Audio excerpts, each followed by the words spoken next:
Palms are sweaty, knees unsteady. I can't see my head on straight. Heart is heavy, wasn't ready. Don't think I can see your face. Now we're just friends. How long till that ends? It feels like forever away. Yeah, we're on, now we're on. It will never be enough. Now we're gone and we're on our way. If I stay, if I go, it won't change. There's no road. So I guess I just have to wait for the feelings to fade. Oh, for the feelings to fade. Oh, if I stay, if I go, it won't change. There's no road. So I guess I just have to wait for the feelings to fade. For the feelings to fade.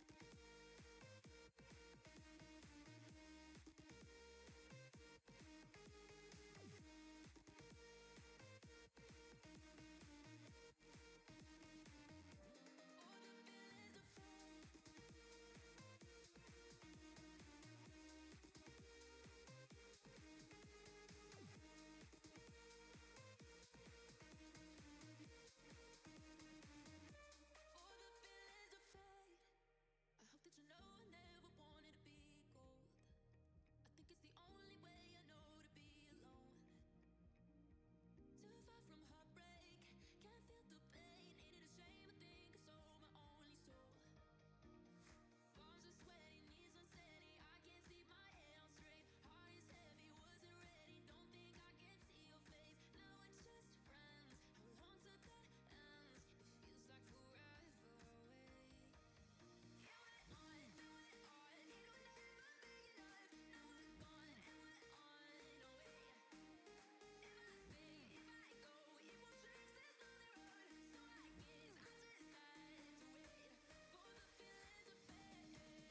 Oh, for the feelings to fade. Oh, if I stay, if I go, it won't change. There's no road. So I guess I just have to wait for the feelings to fade. For the feelings to fade.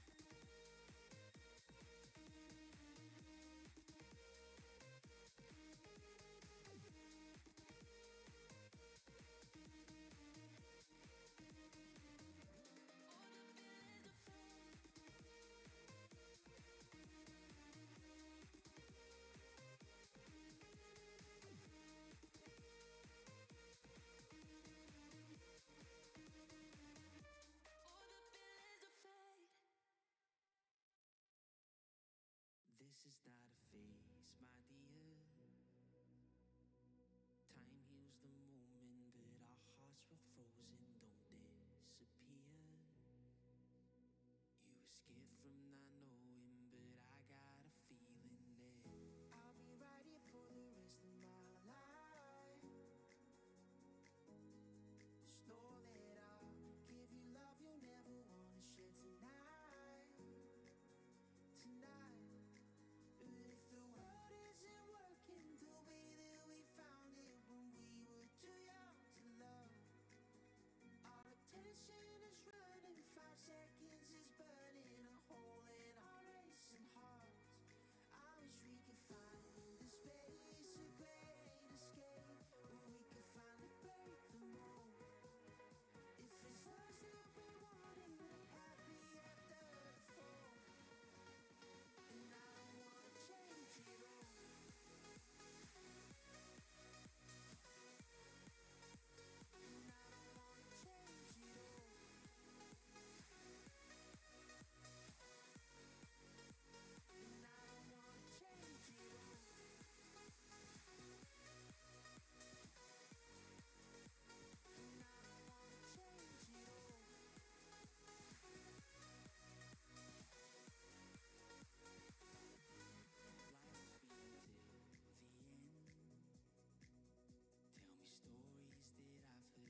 seconds is burning a hole in our racing hearts.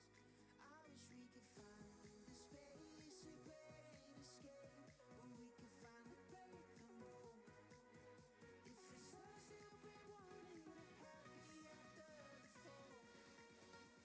And I don't wanna change it all. And I don't wanna change it all.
I've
been dead in water for some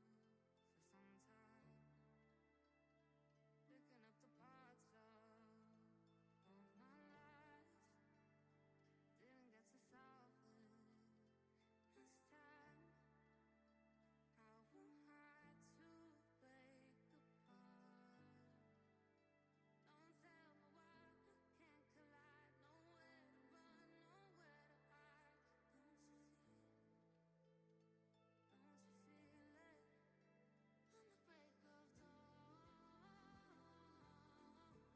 On the break of dawn,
Ladies and gentlemen, it's a good day to watch some Counter-Strike. And a big thank you to everybody that's jumped into the stream. I know we've got the major going on right now. It's Furia versus Pain to find out who's going to get knocked out by FaZe Clan on Saturday. But even setting that aside, there's amateur Counter-Strike to be had and a good time to be had for sure. My name's Iggy. We got a fantastic match from OSS Season 8. It's going to be Team Aether versus Anti-Grind. This is a round 3 matchup. From what I understand, this is a 1-to-1 matchup. I don't know if RTX is in the chat right now. Feel free to correct me if I'm wrong. But at any rate, they're finishing up the vetoes as we speak, and we'll know in just a moment what we're going to be looking at as far as the maps that we're going to be playing this evening. So how's everybody doing? Just got bodied by 2 barbarians. That is tragic, brother. They had the Iron Will out. We could maybe run some Dark and Darker. Potentially even a little stream gaming after the best of 3. If my voice is not dead, we'll just have to see how it goes, I guess. Yeah, the last best of 3 a couple days ago, that was not the worst. Not the worst that I've done in terms of like the toll on the voice, but it was definitely getting there by the end. I mean, you could tell watching back the VOD. I was really tired by the time we got to map 3. Cool, just let me know. Yeah, man, sounds good.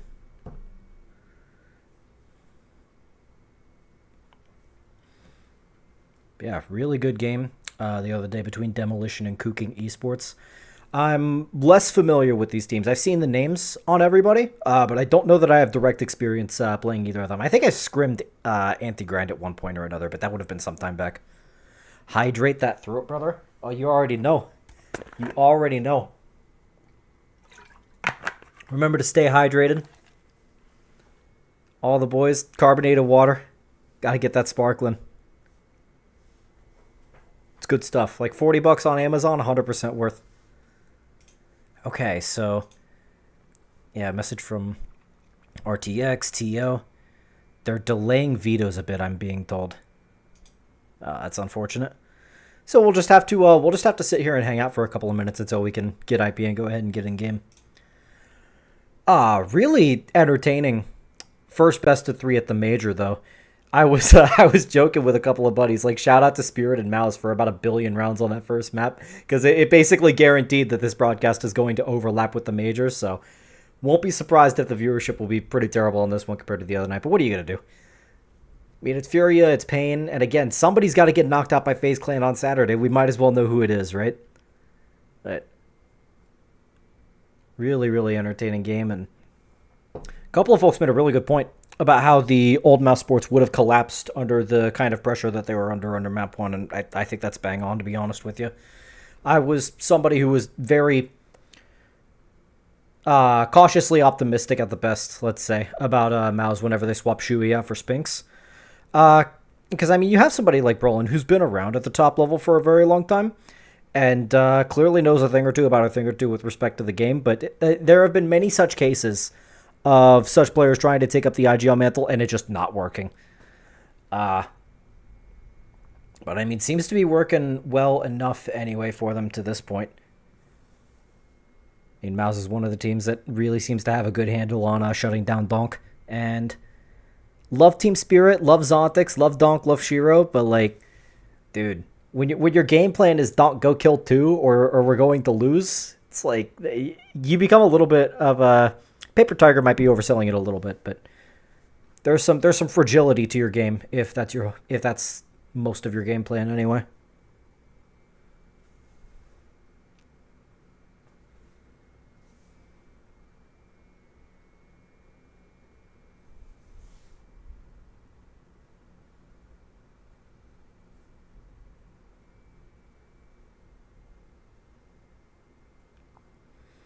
Yeah, Pain versus Furia, also a pretty entertaining game to this point. I was like, I had basically no expectation for this Furia team. It's just kind of a tragedy. I'm glad that this Furia team, there's positive and there's tragic elements to it. I'm glad that this Furia team is good, and they're putting together some solid results to this point. The Maladoy guy looks really legit. Yakindar looks a little bit better than he was on Liquid. But it's just tragic that a scene that is so rich and deep with talent that is Brazil has to resort to moves like this because of factors that are just out of control of the players. There is sufficient talent to build like 2, maybe even 3 really good teams from Brazil. But the problem is that just everybody is in contract jail. It's like you can't make a roster move to save your life, at least to get anybody who's been signed to any sort of organization. Davideus, meanwhile, Round 6 on the major stream. About to pull off an insane 1 versus 3.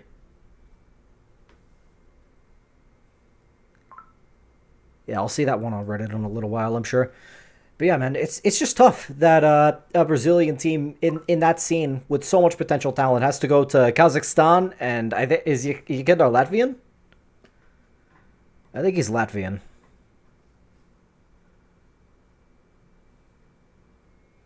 Have to go to Eastern Europe to put together a team that can compete at a high enough level. But I mean, Fallen giving up the op if he's not going to outright retire, that was 100% the move.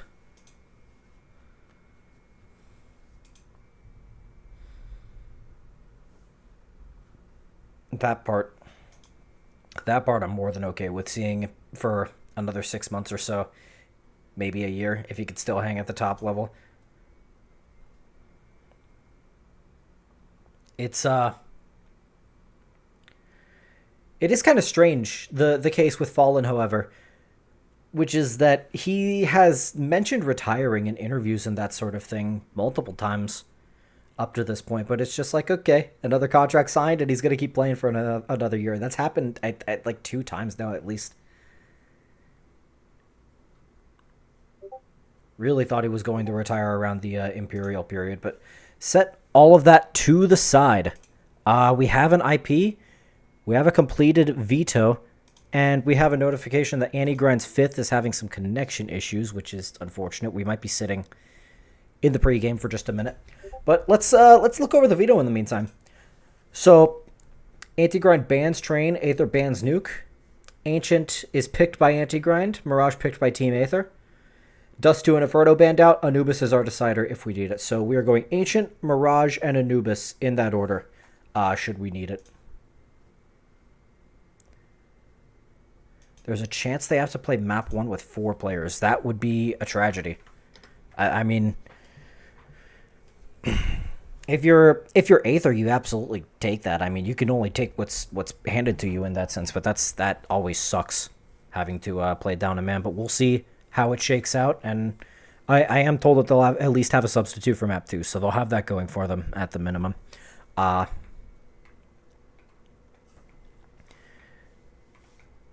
yeah,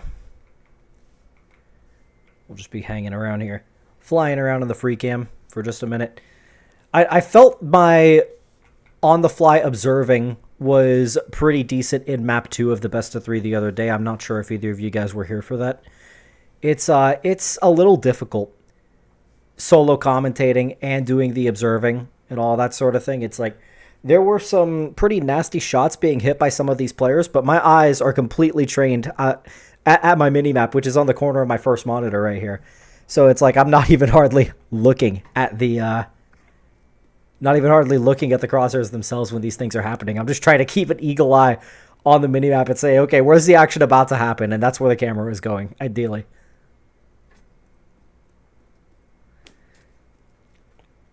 Yeah, the observing teams on like the major tournaments and stuff really, really spoiled. I remember seeing some behind the scenes stuff a few years ago where I think it was for the E-League Atlanta major. They did like a whole behind the scenes thing for the observing crew. And I'm sure it's gotten even more advanced since that time frame, but they had 2 different they had 3 actually. They had 3 different observing stations, where 2 were live and then 1 was on a delay of 10 seconds. So you see those sorts of things where like the observer misses like a triple kill or something in the middle of a retake and everything's crazy. They can set the delayed feed onto that player and get the triple kill, and that's how they run the replays and stuff when they're on the live broadcast. And I'm sure that was like 8 years ago, so I'm sure it's gotten even more advanced since then. Very cool and very expensive how they're able to make all of these things work.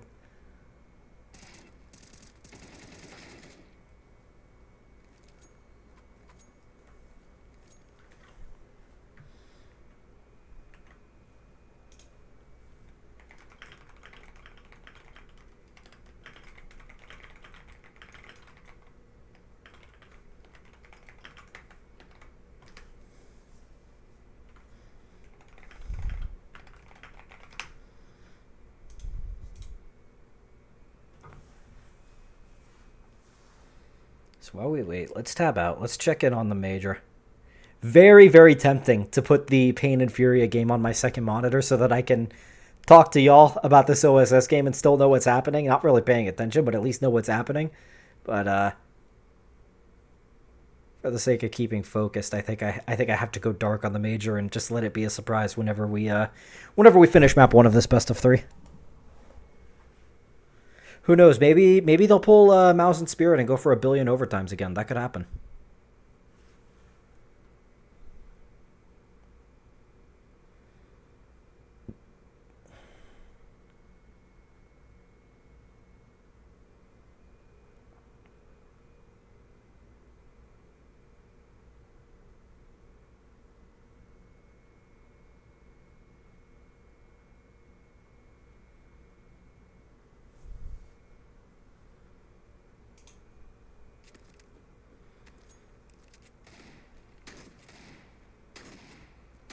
Okay, so we have 8 in the server. We're getting close.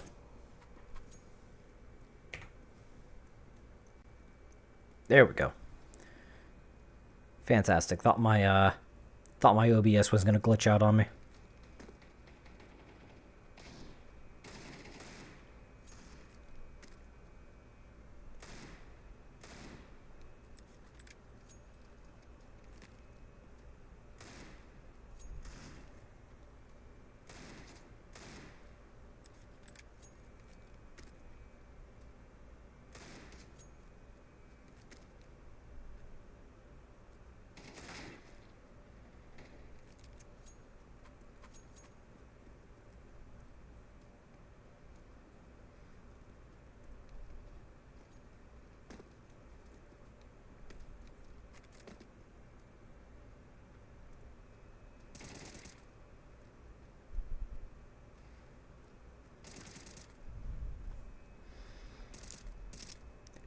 Is Chiwiwi still in the chat? One of these guys is playing with the name Arius.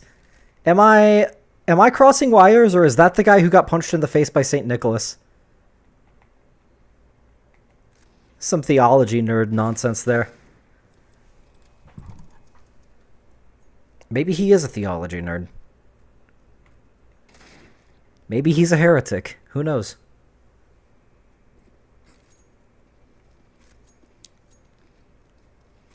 Would get him for the post-game interview if I could.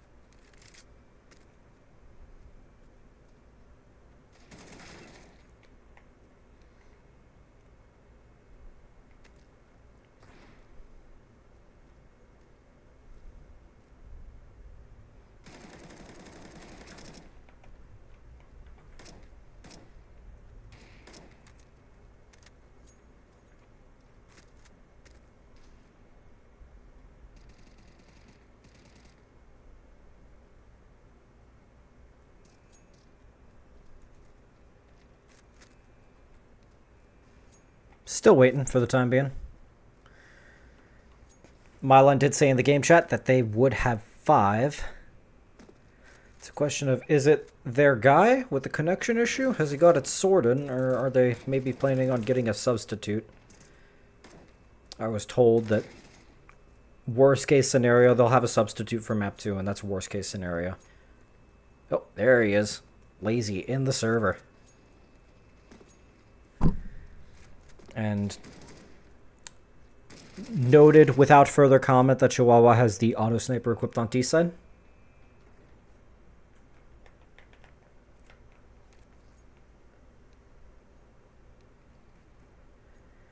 We have the ready up from Aether, just waiting on anti-grind to take us live on the first map of this best of 3. If you're just now joining us, welcome. My name's Iggy. I like to yap about Counter-Strike, and it's a good day to yap about Counter-Strike. Major quarterfinals are live right now, Pain versus Furia. And if you've set that to the side to come join me on this stream and take us through this Off-Season Shenanigans Season 8 game, I really appreciate it. We're going to start out with a knife round. It's Aether, and it's Anti-Grind. With the latter having selected Ancient as their map pick, they give over the knife round to Aether. And along with it, the choice of starting side. But we might have a little bit of shenanigans, a little bit of running around. There is always one guy who just likes to delay a little bit, be a little bit of a troll. Arius is dropped from the server. Clip Zero is dropped from the server. Okay, just quick reconnects. Looks like they're back.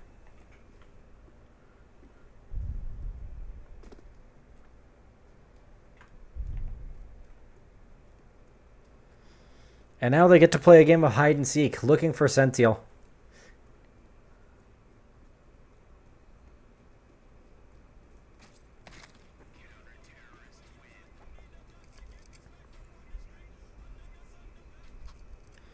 Found out he is, and they will keep the same sides. Aether starting off on the CT side, Anti-Grind to start off on the T side. It'll be 2 sets of utility coming out for Sentiel and for Lazy. And we'll see what the approach looks like as we go live into the first round of this best of 3. Team Aether CS in the Twitch chat with the Raw. Raw for the boys. Love to see it, man. Looking like an up pace towards the middle of the map. It's going to be a brawl straight out into the middle of it. Arius with a double kill on the USP, and it's just mopped up. Quick as you like. It's a 4 versus 1 with 1 flashbang goes out. Micro's good for the kill. And it's a quick pistol round conversion for Aether. Absolutely stuffed there at the elbow with the 3 mid stack from Team Aether. And this is where the problems start. Maybe, hopefully not. We have Tender dropping from the server. A lot of people dropping in and out of the server before we get started here. Team Aether, social media guy. How are you guys doing? Tell me if you would. Is this a 1-to-1 game as well, or is this a 2-0 game?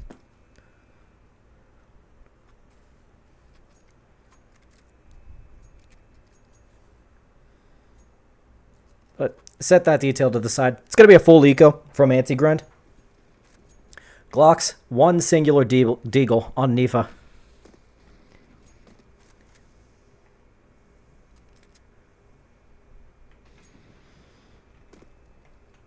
And mid control held off the start of the round. Good chip with the nade damage. Maybe not as healthy as you would have thought. But Aether taking full control of the lane. Maybe not entirely mindful of Sentiel's position. Inside of the door, the bait is going to be good, and the trade back with the Glock as well.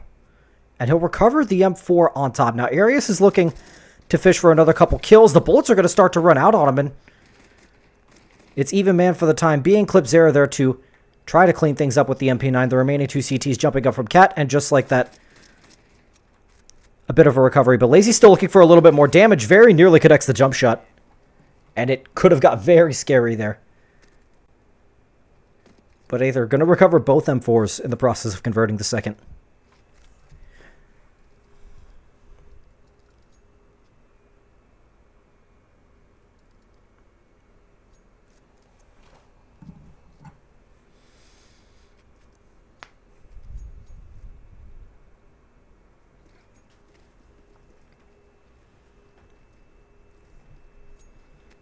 So looking more like a standard default split to start off our first gun round.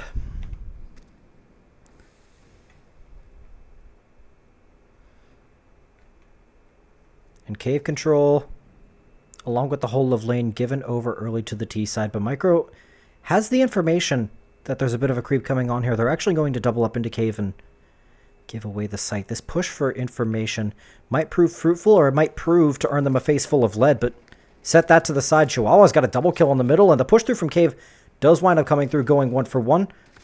Trades at the bottom of mid are going to favor Sentiel.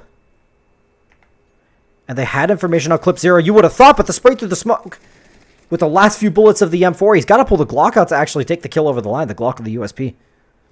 Strange in its own right, but Clip Zero Continuing to play around the smoke down to this 1 versus 1 versus Sentiel. Now the position's going to be revealed by virtue of the smoke. The wide swing right into the crosshair. And Clip Zera with a with a belabored but nice 3-piece to keep Aether on top for now.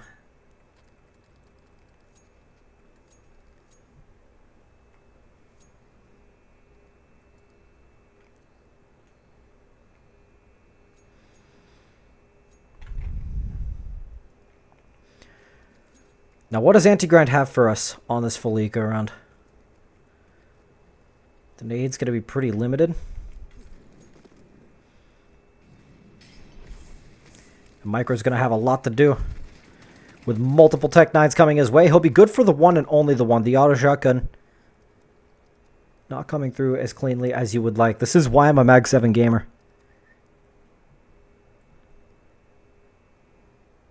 Got to get the clean 1-clicks. Stack them up. And I mean, come on, man. They bumped the kill reward down to 600 on this thing. It defeats the purpose. I mean, if you're buying a shotgun and not trolling, it's because you want to stack up the money, right?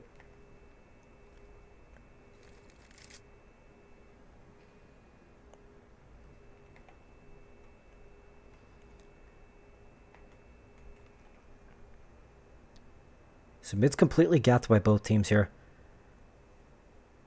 And again, Aether's done a good job up to this point of fishing for the information with some of these active pushes on the extremities. And having cleared out A main, Tender is going to be left on his lonesome with Flo rotating back to cover the potential gap at CT. But Tender's actually going to get the information. Having heard all of this, it's going to draw the rotation over. But Lazy, he's up fast enough with this P250 that maybe they don't expect it. Tender's actually going to find one from the back as well. So the CTs are going to be more than aware of what's coming, and Flo's going to be in a really good spot to be able to hold this down. Tender will be in time as well if he does go down. Flashbang in front of the box. That's beautiful. So the plant might just go down. The spam through the smoke is good. And my line will get cleaned up in due time.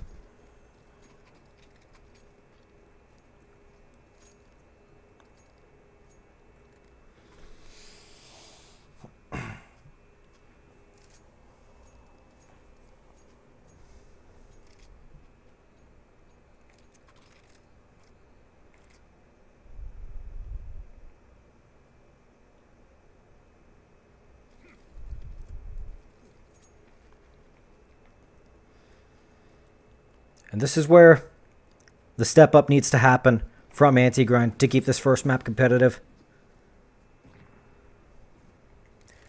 Very quickly, a half like this can start to get away from you. And with us playing MR12 now, feels all too common.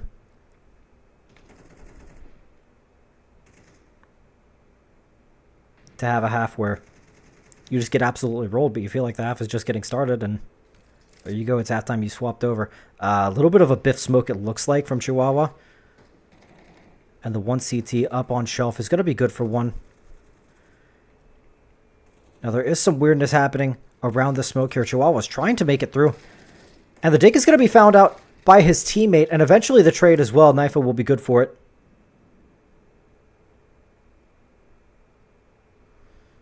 Still man disadvantage for Anti-Grind. Now, is Clip Zera going to be ready for this timing walk up the B ramp? That is the question. Knife is going to be the first to take contact. The kill will not come through, and he's actually not going to be ready at all for the second player inside of Cave. Lazy, however, good for the trade. And if he commits to it, would have enough time to get the bomb down, but the rotations are starting to come in for the CT, so he's got to fight for his life here. And will be good for the first onto Clip Zera, but the spam through the box followed up from the molly. We'll take him down, and Sentiel's got it all to do here. Op on the Shiro gap, and Flo will find the kill for a clean 5-0.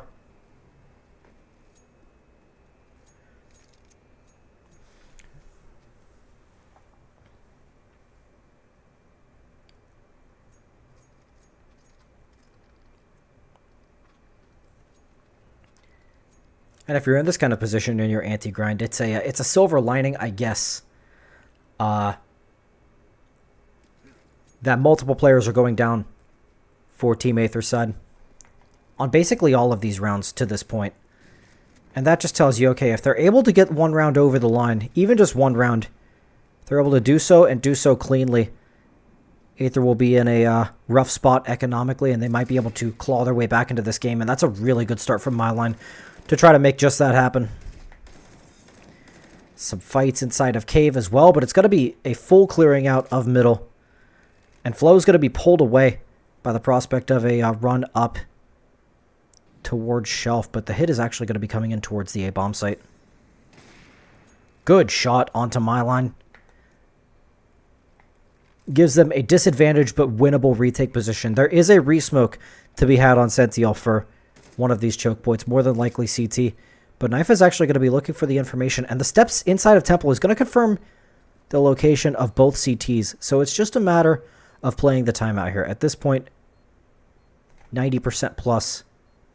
Anti-Grind will at least be able to get something on the board, but the smoke inside of Donut will block both of the remaining T's off, and there's no HE to break this. A tap onto the bomb is going to prompt the spam.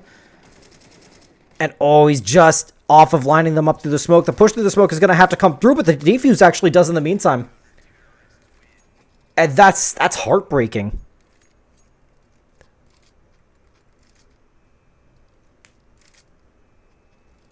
Quality Caster's Curse. Sorry about that, man. Calling the 90%.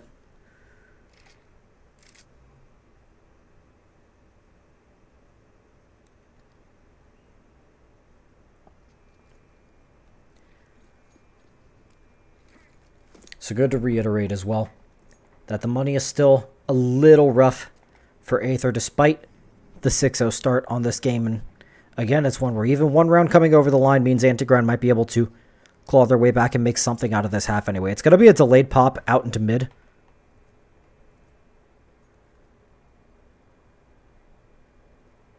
And control gained.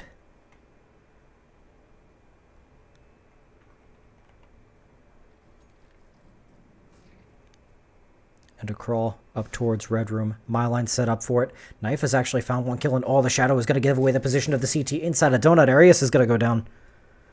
So a 5 versus 3, and again, Aether doing a good job with the re-aggressions, trying to get the information here. Micro has done so. Verified that lane is all clear. Myline going to give his one back as well. But with 55 seconds, Anti-Grind have got time to suss this out. Figure out how they're going to finish this round. And oh, that's a gift! Micro caught with his knife out. And control gained over towards B site at the cost of the life of Chihuahua. And Clipsera having done very, very well there to get the second kill.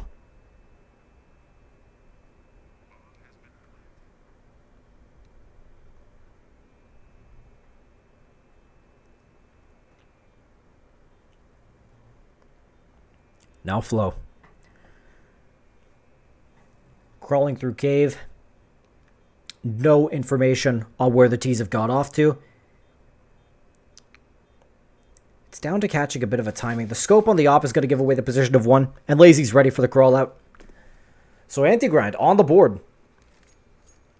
And as we talked about earlier, win 6 in a row, lose 1, you're double ecoed. Such is the life of a CT in Counter-Strike 2. And I mean, if you're Aether, I don't hate the force up here at all. So we'll see if they choose to go for it, and it looks like they will.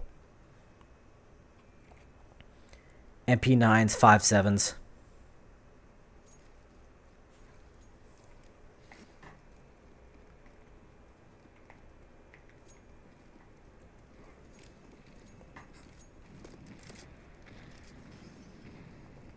And a heavy stack towards the cave to start the round. The Brolan Molly is going to get a little bit of chip onto Clipsera. And we'll give them some information that there's some aggression to be had there. So they'll take their time. A little bit of friendly fire. A love tap, you might call it.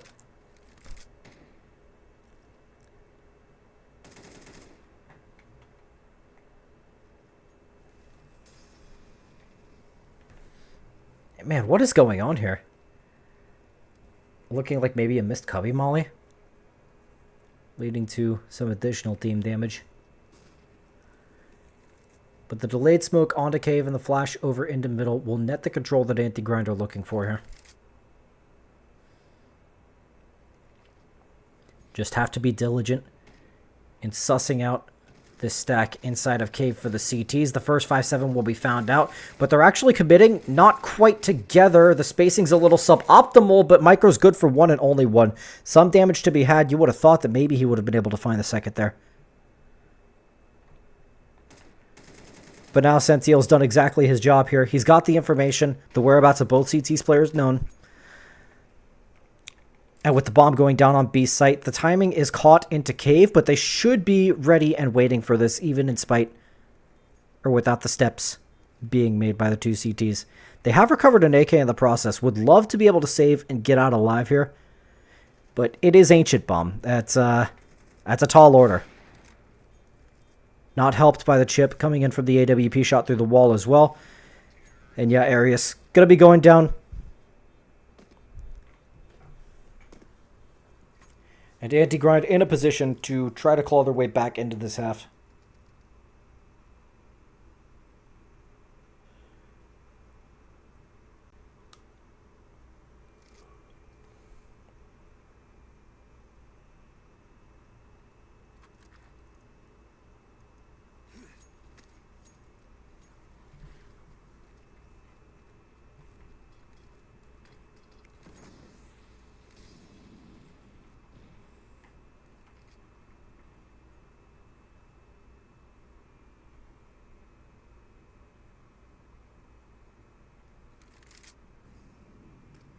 The flash through elbow will be good, and Lazy's going to go down.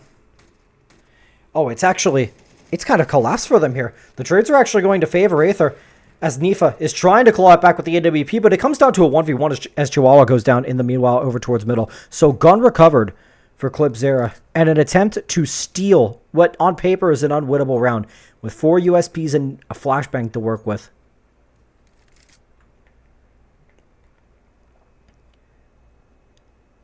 Now the upshot for Nifa is that he's got a lot of time to work with here. Could wind up going both ways, though, as both of these players are trying to maneuver around the map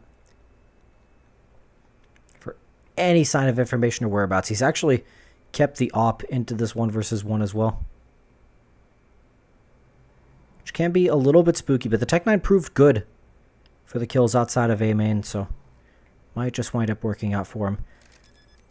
And it's going to be a commit onto the bomb plant. Eclipse Era.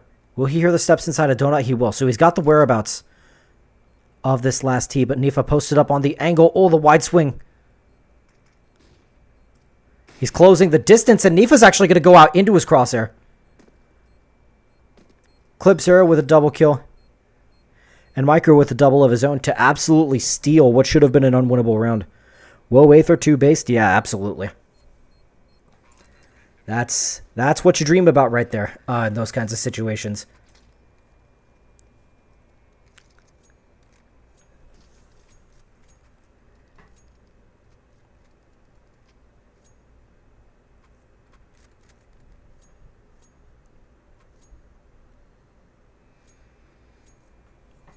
So just like that, it is another buy to come out for Anti-Grind. So an opportunity to try to right the ship, correct course.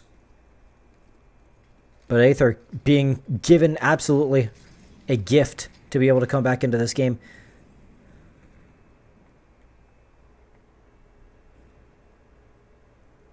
The smoke onto Cubby acts as a counter to the Molotov and allows Flo to just drop in here and post up on this angle.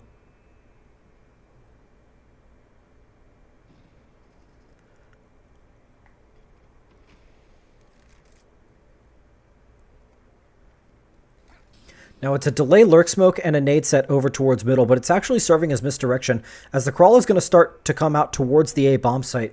But with Chihuahua going down at shelf, they're ready for this. And the scope is going to be heard from inside of A main as well. Tender will go down, but are they expecting Arius inside of Donut? That's actually a great shot from Flo to hit from CT spawn on the AWP. He'll be mollied out and enough space given, I'd say, for the bomb to go down, but Sentiel's actually going to go down to Arius in the meantime. Now, the primary source of weirdness in this round is this lurk into CT and the lurk into red as well. So B bomb site's actually going to be left wide open here with the whereabouts of both CTs known. Anti-Grind able to slip through And out of chaos and out of a round where you thought they were out of it, they get a workable 2 versus 2. Now they still have to suss out what the approach is going to be from Aether to make their way back into this bomb site. And Flo on the AWP will find his way up into short areas. Good for a 1-for-1 onto Lazy. And Flo's position not known. Creeping in with the AWP. He knows about the T inside of the cave, but Myland will find the back of his head and a 3rd round for Antigrand.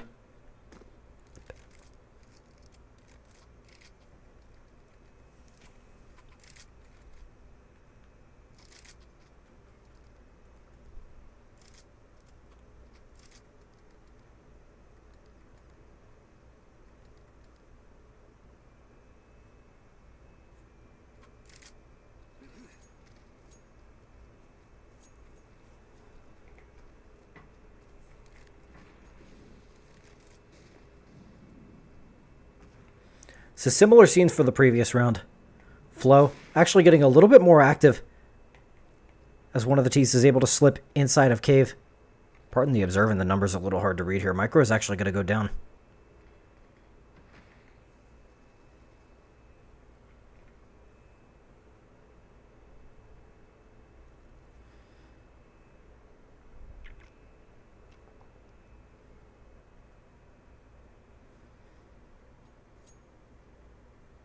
The AK recovered. And the hero AWP investment.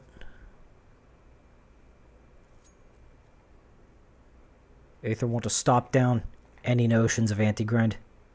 Getting back into this game and making this first map competitive.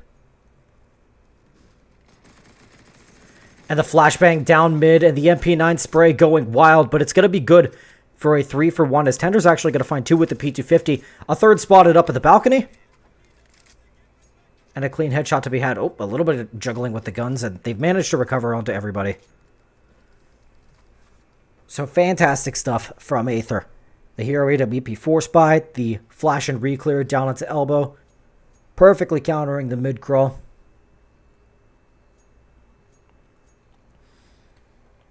And double AWPs recovered, but they're actually going to choose not to play with it. One getting left inside of spawn, it would appear.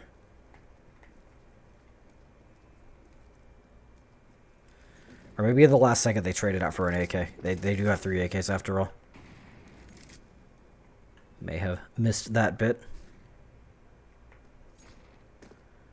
Oh, that's scary for Clip Zero. He's going to have a lot of bodies coming at him in short fashion. Micro's got to be good for it from inside a cave, but actually the crosshair goes all read there, and Senti will find one through the smoke as well. Oh, they're not ready for Arius inside of cave, but man advantage still to be had for anti-grind on this last round of the half. Long control fully taken.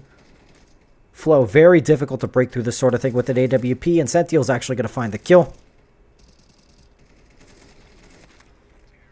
And a quick cleanup from Chihuahua and Lazy is going to make it an 8-4 half.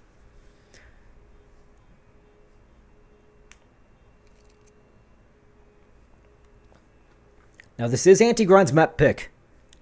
So in theory, a pistol round win, 2nd round conversion. We get very close to evening the scoreline up, and they're able to show us what they're capable of here. It's going to be a kit and smoke onto Lazy, and similar scenes with the buy on the T side as the previous pistol round with 2 sets of utility, and we'll have to see what direction they wind up taking the hit.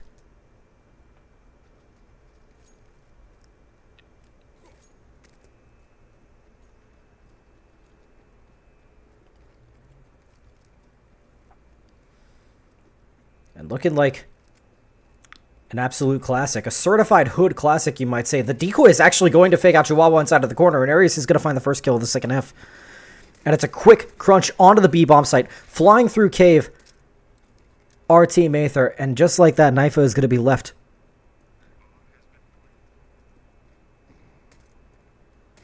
alone with multiple targets. Flo with the instant trade. And it's chaotic in the moment. But Aether do come out on top.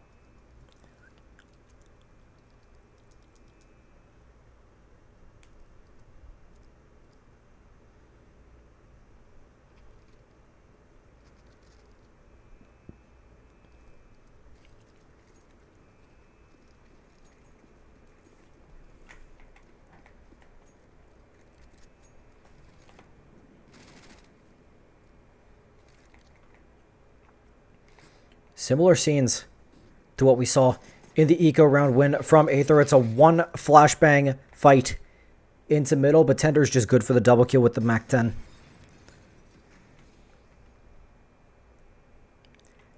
And the death ball is going to be making its way up through Donut. Nifa's going to realize, perhaps just a hair too late, the 180 comes through on the Mac 10.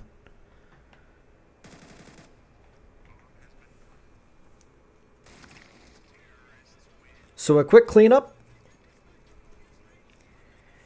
And Aether on pace to make this potentially a quick map 1.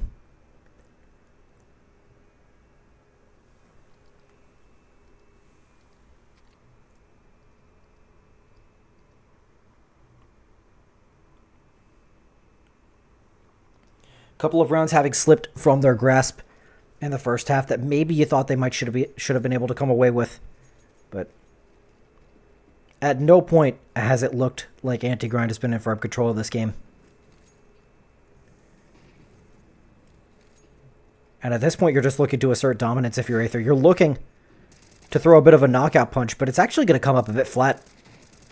No rotation on that punch as Myline double kill with the M4. Nifa good for one with the AWP as well, and Lazy to clean it up.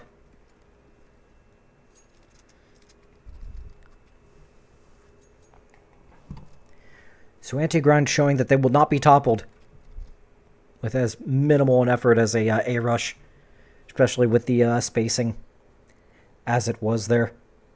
First 2 kills happening about a full second and a half apart. We're not in position to be able to trade each other out properly. Just hoping to play deathmatch with grenades enabled and see how it goes. And both teams have actually made use of this anti-cubby smoke. Anti-molly smoke. However you want to say it. Is that in the latest Nard Out Here video? Somebody fill me in.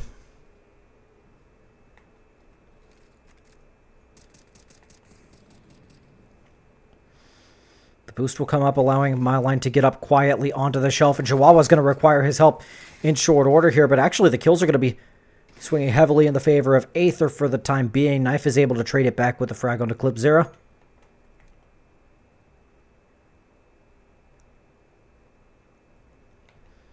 And this could get really weird here as Tender has actually slipped the gap and made his way up into the red room. Now with the position of Flow outside of B, you would think that it's going to be a walkover towards the B site. And Tender calls it clear, but actually a gift given back in the form of Knife walking right into his crosshair. That's going to prompt the push forward from Sentiel. But too little, too late, as Flo is already making his way over towards the A-bomb site with the bomb. Sentiel, if nothing else, is going to be able to upgrade to the AK, and that's a great shot onto Tender inside of red as well. And at this point, more than likely can intuit that the hit is going to be coming in towards the A-bomb site, so Flo still advantaged in this 1 versus 1. The flashbang will give his position away, undoubtedly, to Sentiel, who's able to collect a molly to perhaps help in this retake here. And Flo may not be ready for the walk up into CT, but he slipped into Donut in time, you would think. Clear out over towards middle. Now ready for the walkout onto site. And it's a game of thin margins, of thinly found timings. But Sentiel will go down. Flo with the 1 versus 1 conversion. And one more opportunity with a broken bye to prevent 7 match points.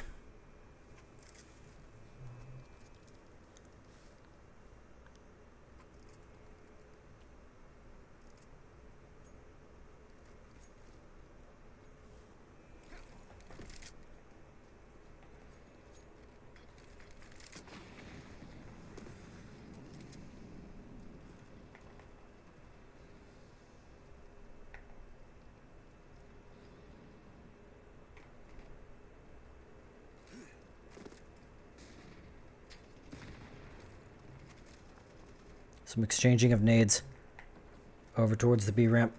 Knifa, in the meanwhile, will have actually found a kill with the spam through the wall, and more spams through the smoke is going to leave some damage onto Micro as well. But oh, the run through the smoke, the fully running Galils, you just hate to see that. It's a crime against Counter-Strike, this run and gun, but Clip Zero will find the frag onto Knifa in the meantime, and the A-bomb site is wide open. So Chihuahua might just find a timing, a little bit of quick switching going on with the guns here, but his head is going to show through the smoke. Clip Zero is going to find the kill. Iggy out here streaming now. Yeah, a little bit, man.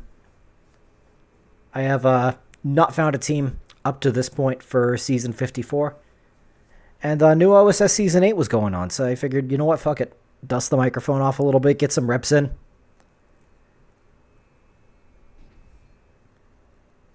Mess around, do a little bit of casting. How have you been hanging, brother?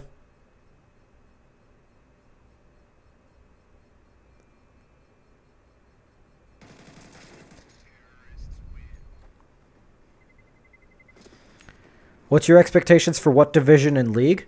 Main or strong intermediate. I have a buddy who may be running back Open 10 with some friends. I might wind up doing that with him. But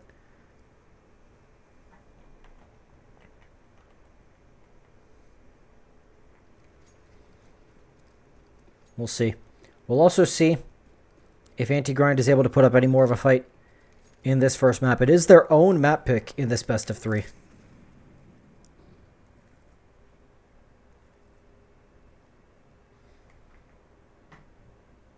Aether firmly in the driver's seat. From the 6-0 start to the full USP eco conversion to what could be the last round of play here. As Tender will be good for the first on Descentio. The wild MP9 sprain is going to come through.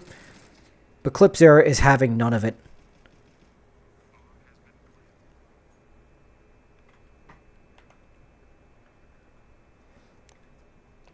Now just a matter of locking down the bomb site. About 30 seconds between us and a map 1 victory. The team kill is not ideal, but may just wind up being enough anyway. Spamming some grenades over towards the ramp. They know the position of Myline last on the server. No kit, nothing to do but run through the smoke. And not even opting to take that opportunity. No kits to be recovered even, so he's just playing for the frag counts at this point. Swinging wide. We'll find one with the MP9, but it's going to be Tender with a 3-piece inside of the round to bring Aether to a 13-5 victory on map 1. So, very solid work from the boys on Team Aether. RTX in the chat. My goat. What's up, buddy? Shout out. Really, really cool that this OSS has developed in the way that it has. Iggy, you've been here. I haven't seen you in the chat, brother. Glad to know that you were here, though, man. All right, now we're going to see if the same thing happens as did the other day, where I try to reconnect with the same IP, and it winds up being some random, like, level 8 Faceit bug or something. Oh, there you go. Waiting for that sub button. Yeah, man. I don't even... listen, I know nothing about the streaming. I just like to yap about Counter-Strike. I know you have to hold, like, a certain concurrent viewership. You have to stream for a certain amount of, like, days in a row or whatever, or a certain amount of days out of the month. But I have not looked into the partner program or anything like that. It's really only these streams that have gotten much traction at all, really, doing the casting and everything. So we'll see. But with that being said, map 3 for the major quarterfinal coming up. Furia versus Pain. Yeah, RTX, I don't know if you were here when I said this earlier, but shout out Spirit and Mouse for having infinite rounds on that first map of Mirage, basically guaranteeing that my broadcast was going to overlap with the major. Nobody's watching this right now, man. Nobody except the boys and the Team Aether official account. Who I guess is one of the boys. Shout out Team Aether. But yeah, man. Mouse and Spirit. Absolutely. No, seriously, man. It was Russian interference against the North American amateur Counter-Strike leagues. That had to be what it is.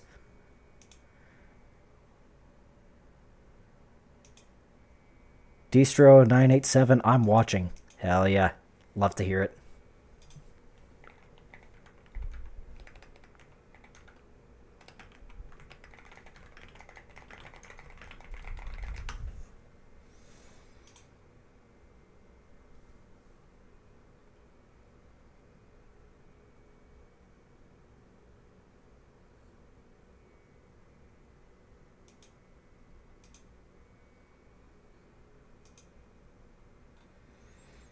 Path to partner. Let's do a little research while we're waiting for this map too. Stream for 25 hours, stream for 12 different days, average of 75 viewers. 75 concurrent. God bless.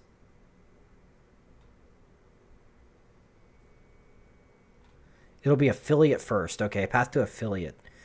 25 followers, stream for 4 hours, 4 different days, reach an average of 3 viewers. Okay, we're there. Yeah, we're so there. If you count all the bots that pop up in my Twitch chat and ask me to add them on Discord, like we're way over bar, man.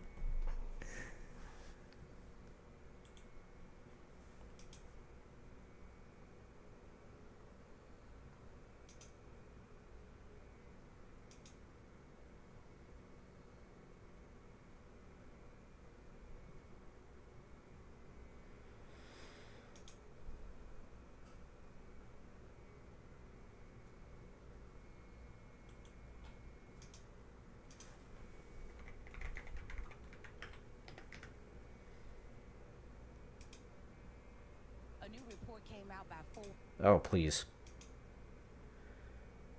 Total autoplay death.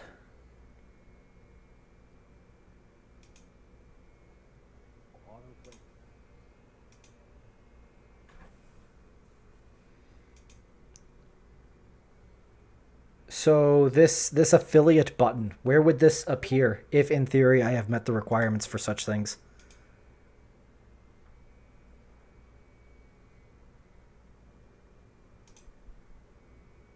RTX is bigging up my ego, man. He's sending me something nice that one of the fellas has said. I appreciate that.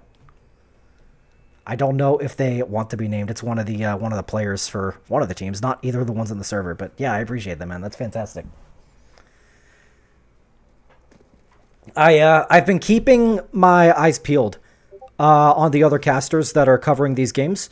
Because just along with improving myself on a technical level, getting over my bad habit of stammering, my ums and ahs and all that sort of stuff, it is pretty difficult to get through these best of threes just casting solo, right?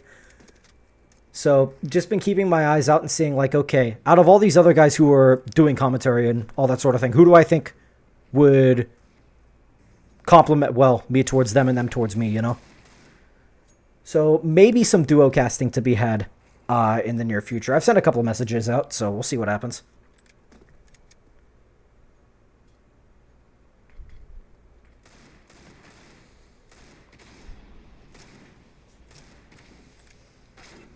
Yeah, we'll go ahead. We are 10 players in the server, and just waiting on a couple of readies up to take us live into the second map of this best of 3. If you've just gotten bored of Brazil on Brazil action, if you've just left the major stream and come to join us, this is Off Season Shenanigans Season 8. Really, really cool community tournament. Tends to run in between the ESEA seasons here in North America. Put together by RTX in the chat, our GOAT. And this is Season 8 of OSS, and if I've read it right, this is a 1-to-1 game. Please correct me if I'm wrong. But between Aether and Anti-Grind, this is Map 2. Map pick of Team Aether. Team Anti-Grind picked Ancient, and it went 13-5 in favor of Aether. So on the back foot, on the opponent's map pick, and we'll just have to see if they're able to mount the comeback and take us to a third. Anubis will be the third if we require it.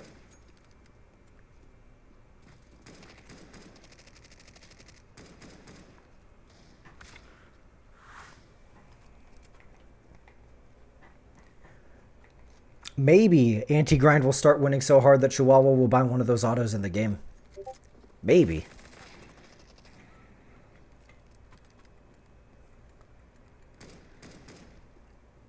Okay, the FPS on the stream is about to tank. Don't mind that. I'm tabbed out for a second.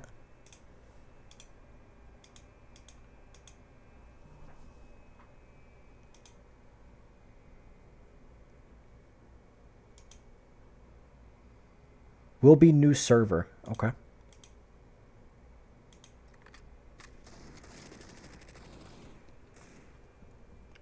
Admin has canceled the match.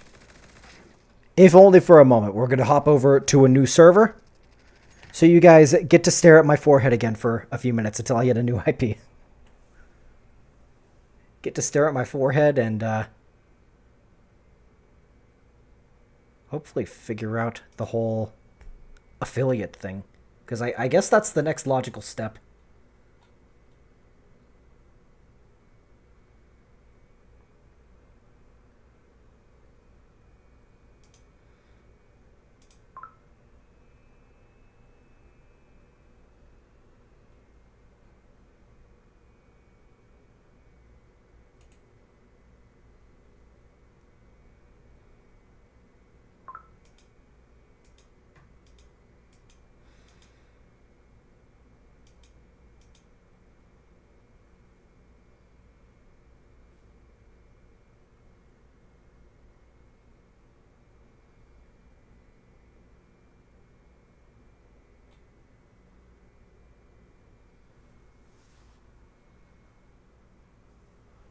Right.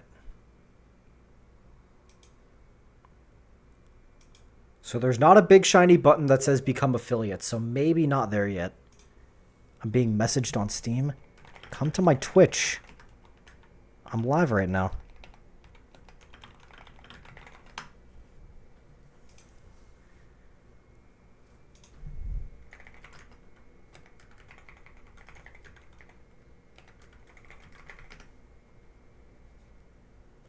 Bada bing, bada boom. RTX, my goat, how are we doing? On the new IP? Oh. Okay. Updates being sent over my way. We'll have the new IP in about a minute or so. Trey, my goat, in the chat, but your message got flagged by auto moderator. I'm gonna allow it just this once. First time chat. Shout out Trey. Former teammate. I would have made made with this guy if he hadn't quit. It would have happened.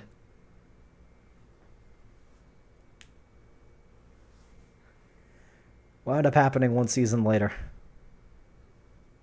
But he was just way too cool, man.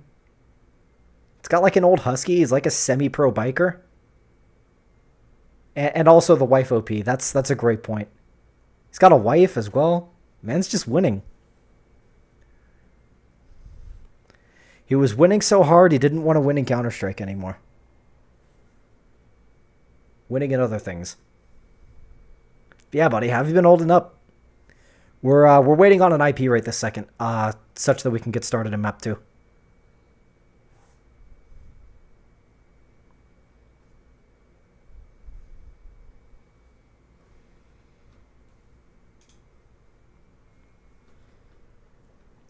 I think I would get nuked from orbit if I unmuted the major stream, but we are also talking a little bit about that in between the maps as well. Quarterfinals are live right now. Riding bike and smoking weed. Yeah, man. Rock on, I guess.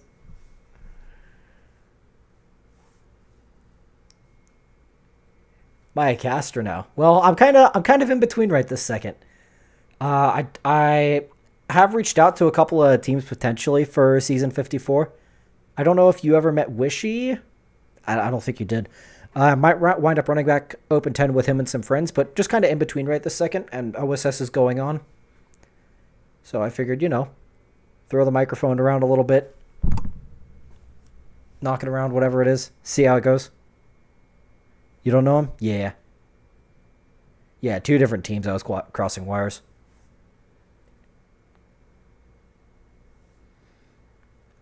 Yeah, I might get nuked from orbit if I unmute the major stream. Like, Blast will come knock on the front door of my house and have some choice words for me.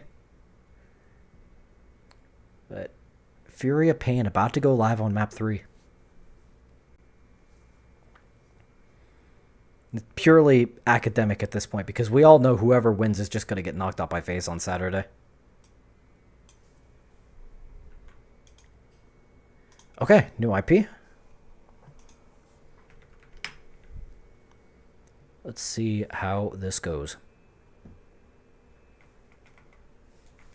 First one in the server. FaZe taking it all. Dude, I want it so bad, man. I need my boy Simple to humble ZywOo. I need the GOAT conversation to be reopened once again.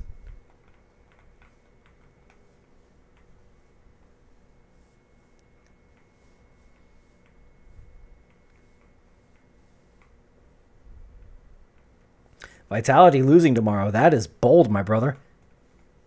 That's bold. Alexi B Masterclass incoming? I mean, listen, man. I love Navi. I love Alexi B, but that's a tall order, brother. I mean, setting aside the Zywoo versus Simple thing, I come down firmly on the side of Simple in that one.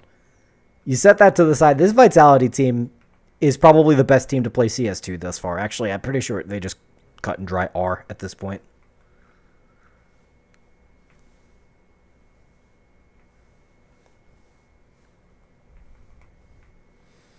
I mean, dude, if Navi picked up some players that could shoot back that aren't named Bit, then maybe we would get somewhere. I wonder if there are any other Ukrainian oppers that Navi might be able to recruit and bring into that team. I wonder, you know? First major, I didn't get through the first 3 rounds. I mean, dude, yeah, my pick'ems were immediately cooked. It's so hard now that you have to accurately guess the 3-0s, and if they wind up going 3-1, 3-2, you're fucked. It's so hard now. Like, I think I've got 3, 4, and 3 correct picks in the first 3 stages of the major. So I'm completely cooked. I didn't even buy that pass because I knew it was going to be a cluster. I saw that I had to do pick'ems for a bunch of teams I couldn't name the 5 players on in stage 1, so it's I don't know, man. Really, really tough. I mean, FaZe making the final is not a Hail Mary at all. To be honest with you, and I know I got the game sounds going. We're not live yet, I promise. The good timeline was Virtus Pro winning on day 5 of stage 3. Because what that would have set up in the bracket is it would have set up FaZe versus Virtus Pro in round 1. And I think their semifinal opponent would have been one of Spirit or Navi. Somebody check my math. But basically the long and short of it is that it would have more than likely been VP in the quarterfinal, Spirit in the semifinal, and Vitality in the grand final. That was the best possible timeline, man. Because it echoes of Shanghai of just making the major run as hard as possible. Actual pick was FaZe beating Spirit, so that's out now, but I'm wanting FaZe Navi. But a lot of copium. Yeah, that's a ton of copium for the bottom side of the bracket, brother. But set the copium to the side for a moment. I want to present you with something. It's map 2. We're going live on Mirage here. Knife round coming in. And this is the pick of Aether. So Anti-Grind is going to have their choice of the knife side. And we have a swap out. Lazy is out. Abby Dog is in. That's odd. Lazy was listed as the captain, I think, on the Facebook page. Tell me if I'm wrong, or if that's just like if that's the substitute. Because I know he was having some connection issues prior to the game. Speaking of which, micro drops from the server. Yeah, he was captain. Okay, word. Man, that's tough. That is tough. On your opponent's map pick, without your captain. Substituted, so maybe he can sit in Discord and make calls for him or something. I don't know if that's a rule violation. Somebody look that up. But we're going live. Map 2. OSS Season 8. Aether versus Anti-Grind. 2 sets of utility to be had for the former. And it's looking like a bog standard A execute. Fallen's old ass really going to semis. I mean, he did get about the luckiest bracket draw you could.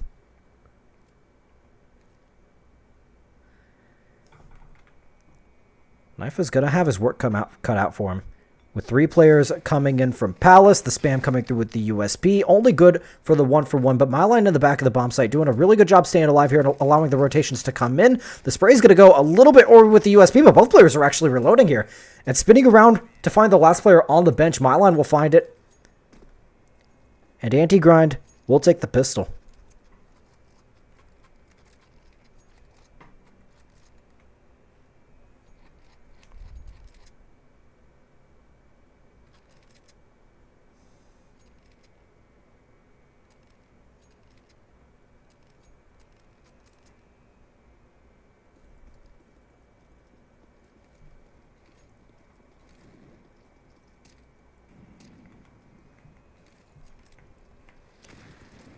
Oh, the bit of airstrike coming in towards window, but my line's going to get out of the way just in time, and it will be just a quick mop up for Anti-Grind to find a second.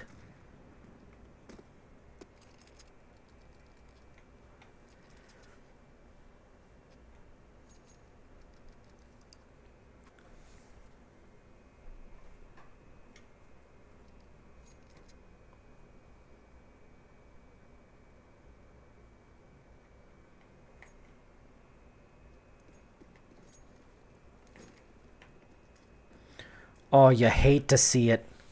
Missed window smoke inside a spawn, and it blocks the trash can in such a way that they cannot throw a new one.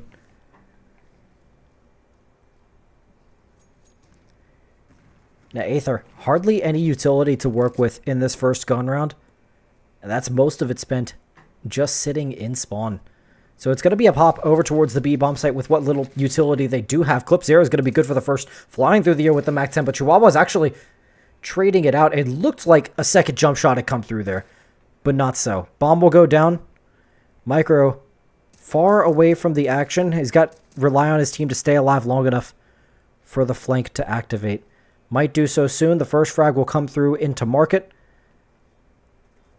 And Nifa, the sole point for Anti-Grind to try to come back into this round. The position given away from the first over towards Van, but he'll go down, as will Sentiel inside a market. And Aether will find themselves on the board in spite of the utility flopping at the start.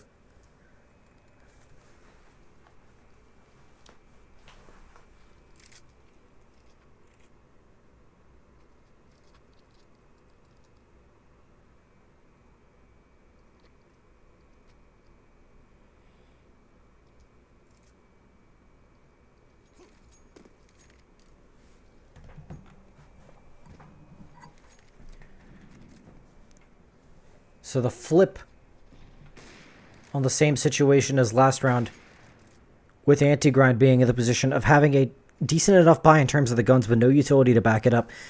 The Op will find one tag into the top mid box at the start of the round, and Chihuahua's going to be the first one taking contact here. Good shot onto Micro. The dink will be enough to close it out off the back of the Op shot, and that's a great spray into Clip 0 as well.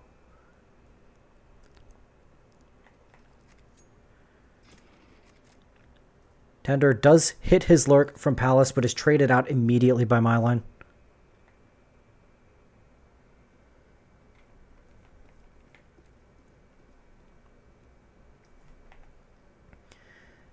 Now this could get weird if Myline goes down here. There's a quick path into the A bomb site. Is Knife crashed? Okay, it looks like he's back. But some timing's potentially missed for a walkout onto the 8 sites, and Knife is mindful of it, but both players spotted inside of Palace. The rotation is also going to come in from Connector. Chihuahua, he's done a lot in this round already. Knife is actually going to go down over towards CT spawn, so Chihuahua got to do a little bit more to take this over the line for his team, but both CTs work together, keeping good spacing, working up towards the triple box. Flo looks like he might have even caught himself with the flashbang a little bit, but Chihuahua is going to post the 4K.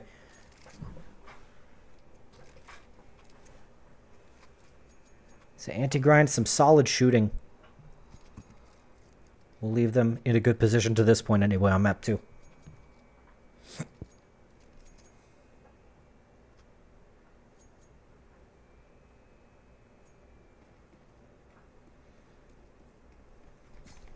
Oh, that's not ideal. Abby Dog getting a little bit more than a love tap from Chihuahua to start this round off.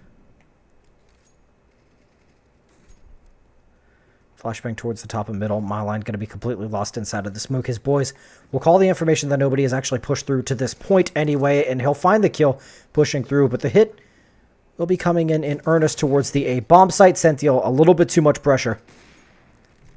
But Knife are good for it with the AWP.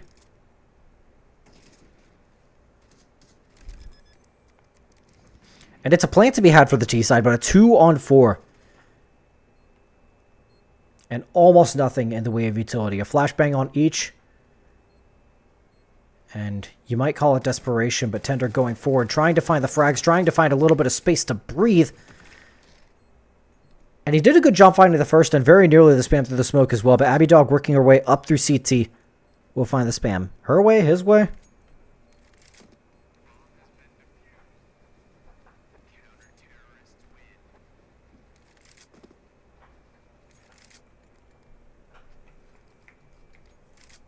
Somebody let me know.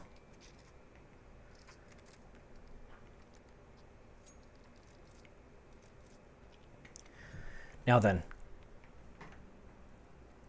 Aether, the loss bonus is building up. They've got the room to be able to invest a little bit into this round, but it's going to be Tech 9s and Deagles on this 6th round of play.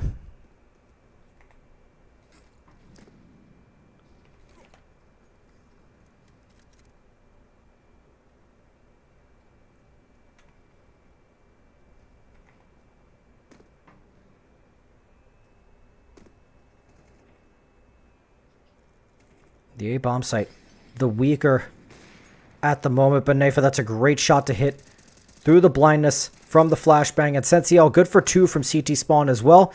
We'll go wide with the USP, and it's 1 kill to be found anyway from Micro.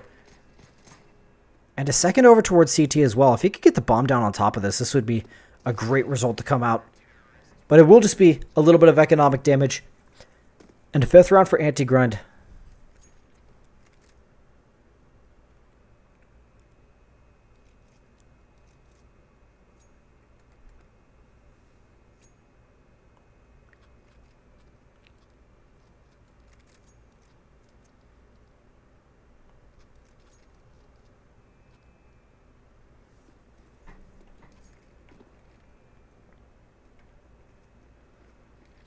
So what's the approach going to look like here for Team Aether? It's similar scenes to the first gun round with really limited utility. It's a double underpass crawl to start it out.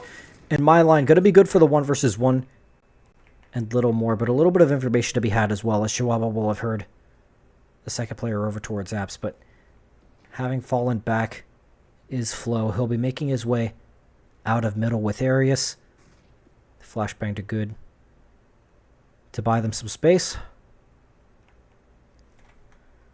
But on the subject of space, Knife is actually pretty far forward with this AWP, and we'll be able to call out that nothing is happening here for the time being. Actually, here's the drop inside a spawn, and it's going to be able to call that. This is completely fake, this presence over towards the A site. So in theory, you would see with Chihuahua lean over towards the B site, especially with Abby Dog finding the frag and making the call out. That help is required over here. The steps confirmed on both. Arius has got enough space to be able to find the frag over towards Cat. And Abby Dog, a lot of pressure and not much to get out of it. So despite the advantage found, it's a 2v4 converted to a 2v2, but very nearly burned out in the Molotov is Flo. Went for the plant a little bit early, and enough pressure out from Market that he's not able to put the bomb down just yet. So this is getting really awkward here for Team Aether. Just waiting for a misstep from Anti-Grind, but it'll actually go the other way as Senthiel finds the kill on the Arius over towards Cat. Flo with it all to do, and Senthiel will find a second on the round.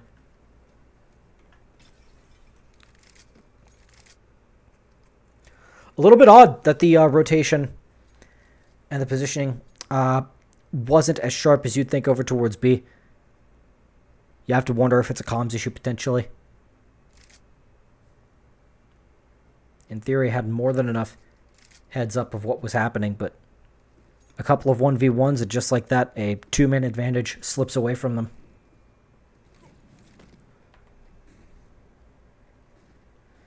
So Aether gotta convert those if they're going to start building up some rounds here and make themselves look like the team that they were on Ancient on their own map pick of Mirage. But this round, a little bit more straightforward. Sometimes you just got to keep it simple, stupid. You got to set up some smokes. You got to hit the A bomb site. But sometimes you wind up going into 4 CTs, and Naifa again finding impact with this AWP, and my line's completely lost inside of the stair smoke. Rotation over towards CT is good. Naifa's got a lot to do as well, but my line still, this is so spooky. With Micro on the other side and Connector having lurked all the way over from Underpass. Very nearly actually finds the kill in spite of my line getting the drop on him, but traded out immediately, and it will be a man advantage for Anti-Grind to try to get back into this bomb site. Tender, the Galil is good for 1, and the information is known on both of the remaining CTs. The Dink as well, so the kill is found onto Abby Dog, and it's a 1 versus 1 with HP advantage firmly on the side of Tender. The time is going to be ticking away as well. The kill has to come in before too long. Chihuahua is actually going to find the headshot, and just barely will have the defuse as well.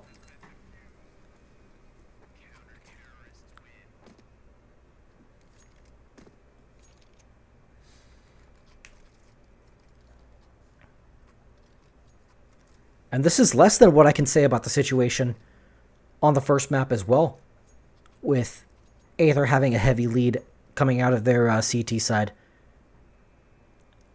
It was always the case that if Antigrind were able to get one over the line on that map because of the way the economy had been working out, that they'd be in a position to eco, but that's not quite the case here. I mean, it's 7-1 up, and still leftover money to be had if Antigrind does slip up and allow a second here for Aether.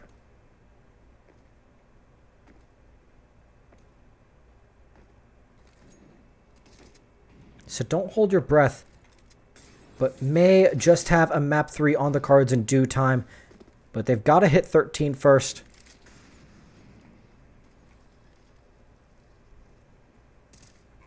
And it'll be a tough retake on the B side if they want to keep the streak alive. Chihuahua, he's loud with the jumps, but hits it onto Cat and hits the quickscope as well onto Arius. That's a crazy shot to hit. Oh, but my line burning down inside of the Molotov as well. The time is going to start to play against Antigrind here. They've got kits on 2 of the players, but it's going to get hairy as Clipzera is close here at the trash can. We'll find one. The information is found out. And Flo is by himself, but the time is ticking low. The kill will actually be found. And oh, he's gone for the 10-second defuse. I believe he has this. Oh, God bless. You would have hated to see that gone the other way. Not least because both of his remaining living teammates both had kits, and it was about 7 seconds, I think, when his boy could have hopped on it. 6 at the latest. Sentiel expressing his frustration, I guess. Relief that they managed to get it over the line. It's 8-1 here.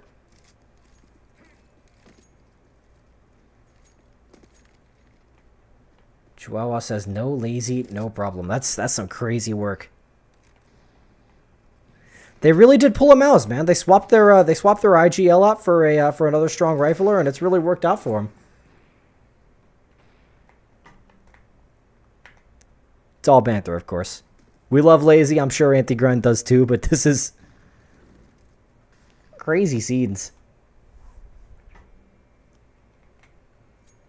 Abidog, having pushed up into the apartments, will have found Clipzera that was dinked down earlier in the round. So Flo and Tender, and now just Flo. In another man disadvantage.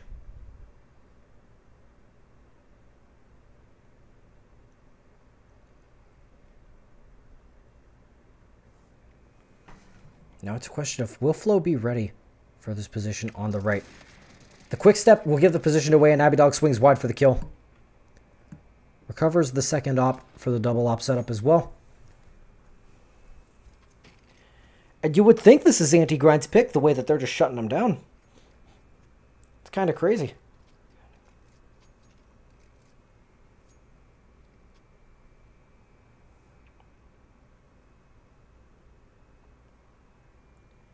And Aether, what do you call this? Desperation? Certainly seems as such. It's the force buy up 9-1. At some point you say, you just got to put some rounds on the board. Better to just throw it at the wall and see what sticks. But what will stick is the spray through from Flo to give them some kind of an opening. It's going to get a little bit weird as my line pushes through the smoke, but the trades will still favor Team Aether. And a bit of a reroute for Flo and Micro. Back over what seemed to be towards the apartments, but a change of plans. The bomb will fall back from B. And Tender's got this forward position to be able to play the information. They know that the op was toward A, or at least one of the 2 ops. Granted, it's not confirmed information for them that Abidog actually picked it up after the round wind, in theory. So passing some grenades around almost seems like a B fake into an A walk is going to be the eventual plan here. Micro's got the full belt.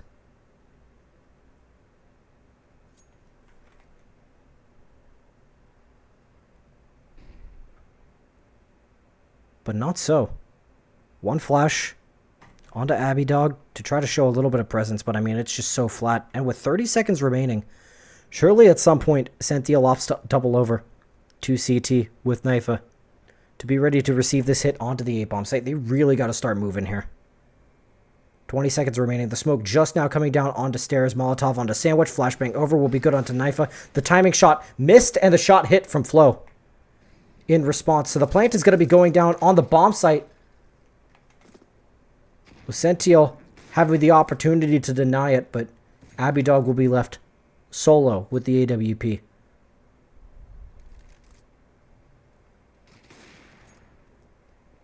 Good shot, but the runaway towards the B bomb site means that the round will be conceded, and Aether will at the bare minimum have 2. They'll get the frag onto the op as well.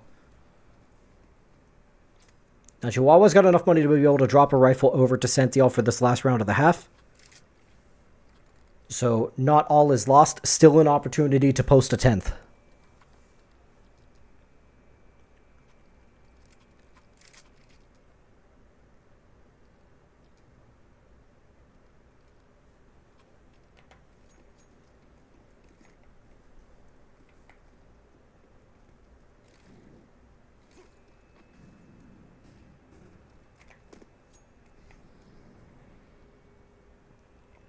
Some aggression towards the top of mid to be had. Myline's going to get the information. Nothing is happening towards top middle.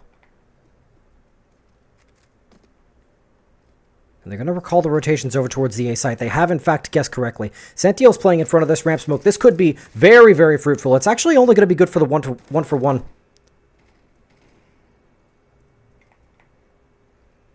But Chihuahua, are you going to get crazy through the smoke here? Surely not the drop into Sandwich. But echoes of a previous round here as Micro has again shimmied his way into an unexpected spot. But giving away the frags is Micro. And a Molotov onto the bomb, but the smoke to cover the defuse, and the spam comes out for the AK. Abby Dog's going to close it out. An anti-grind in a very strong position, closing out the first half 10-2 on map 2.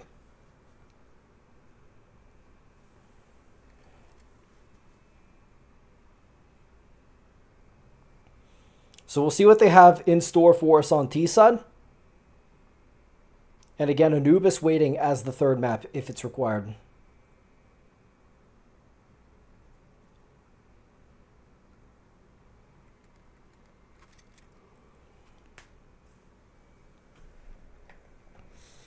It'll be 2 pairs of dualies and a flashbang for Team Aether. One for each bomb site. One set of utility. And a slower pace to be found from anti-grind. Sentiel will be set up with some potential for lurks with the speed to 50. An eventual crunch into the A bomb site will be the play. Steps being made. Not really mindful of giving that information over to the CTs. It's going to prompt the rotation over, but they've already got 3 inside of the bomb site. You would think that'd be enough to mount a bit of a defense, but Clipzero is the only one to post anything up for Aether so far in this pistol round. The plant is going to go down, meanwhile, over towards the murder hole flow. Finds one onto Chihuahua, but the USP shots are going to be good for Micro and Clipzero as well. And Myline, very belabored spam with the Glock, will not come through. And Aether at least have a pistol round.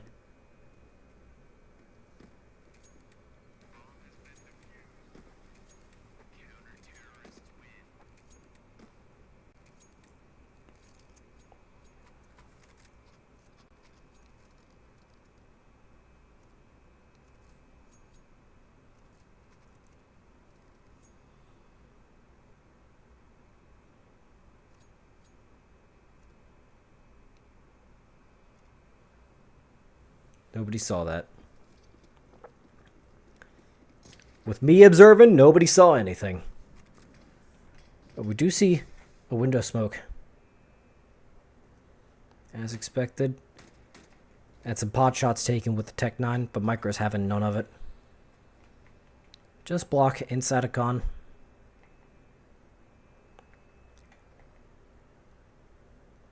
Force the T's to try to come to you. Come to you, they will. Abby Dog's actually going to go down. Or find the frag. And Clip Zero goes down over towards the B bomb site. But Arius there to trade it out. And no bomb to be had over at this point as well means that this is really just academic. It's playing for economic damage at this point. Which is not nothing. And especially not as Knifa finds one onto Micro as well. Now, this has the potential to get weird here. Santio's going to go down over towards the B bomb site. The bomb still needs to be recovered over in T-spawn. But Myline's got a position here that the CTs likely aren't going to be ready for. Does he know just how much space he has? There is enough time here for Knifa to completely stop outside of T-spawn and wait for Myline to try to cook something with this lurk. Pretender actually mindful of the potential of the walkthrough through Murder Hole. Myline's going to go down over towards Connector. And Knifa the same.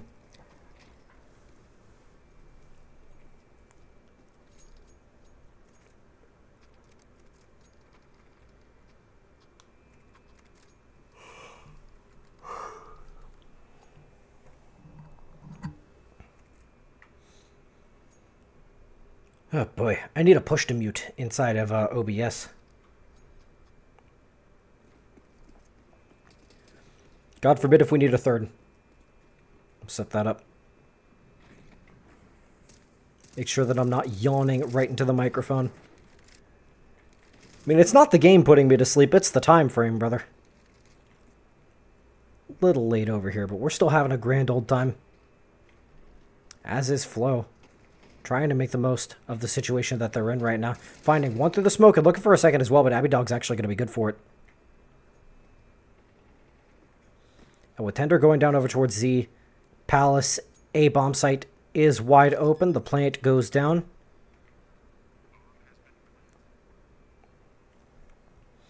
And Arius and Clipzera, do you even opt to go for this? Clipzera says yes and goes down immediately for it. And Abby Dog really just playing pre-fire, man.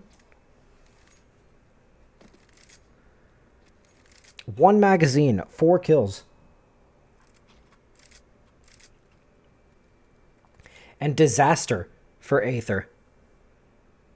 As it is as close to a full reset as could have happened out of that situation. Flo's got the Soul M4. And Clipzera on an MP9 as well.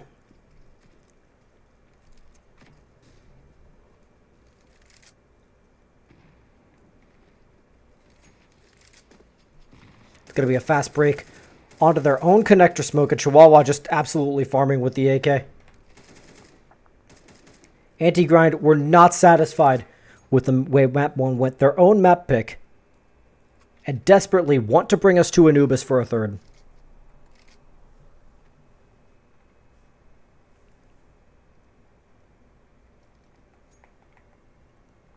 They've got 8 opportunities to close it.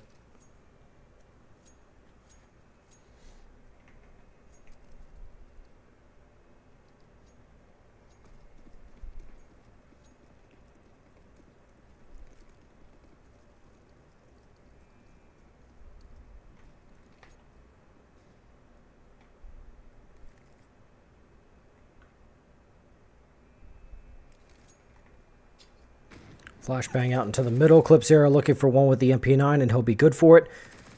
The hit's actually going to wind up coming out towards the A bomb site, but the CTs are in good position. Chihuahua will find one Flow to trade it out, and it'll leave us in a 3 versus 3. With the bomb stalling out a bit at Tetris, but the T is taking a little bit of space inside of the bomb site. Abby Dog again with the spam through the smoke. And Micro's going to go down.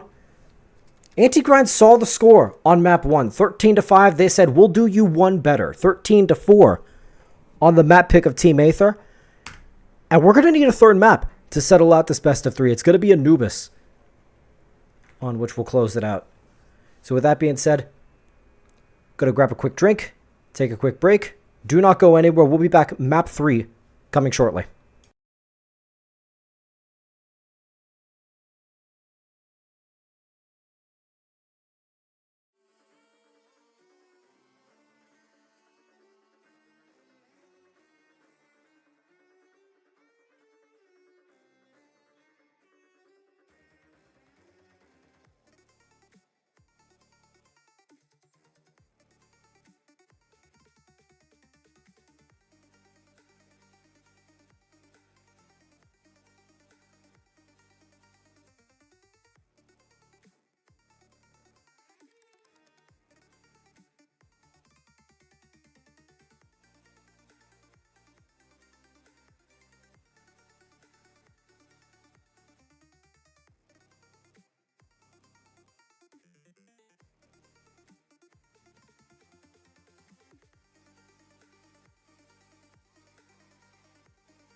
All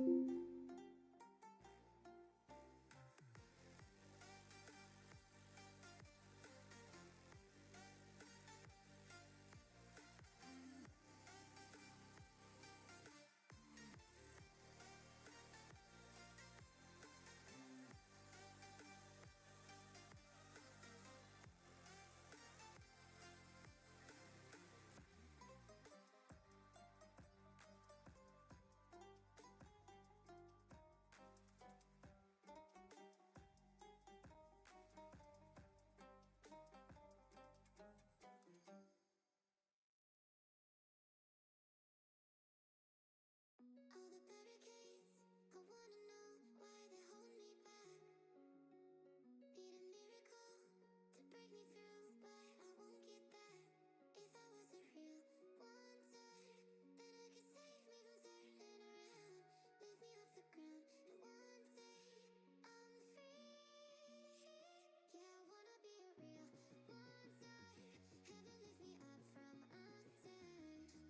me from turning around. Lift me off the ground, and one day I'm free. Yeah, I wanna be a real wonder. Heaven lift me up from under. Wishing I could be somehow stronger now, so I can fight away all the pain inside me. Never be afraid of the fate that finds me. Wishing I could be stronger, so I can be a real wonder. If you wanna be a wonder, baby, come and show it. Tell me what you feel in your heart and your soul. There's nothing I would take for granted. With me, we'll make it through. Takes two hearts to fix heartbreak. We grew apart, I made a mistake, but I'll try to make it up to you, my darling. Ooh. Yeah, I wanna be a real wonder. Heaven lift me up from under. Wishing I could be somehow stronger now, So I can fight away all the pain inside me. Never be afraid of the fate that finds me. wish that I could be Stronger, so I can be a real wonder.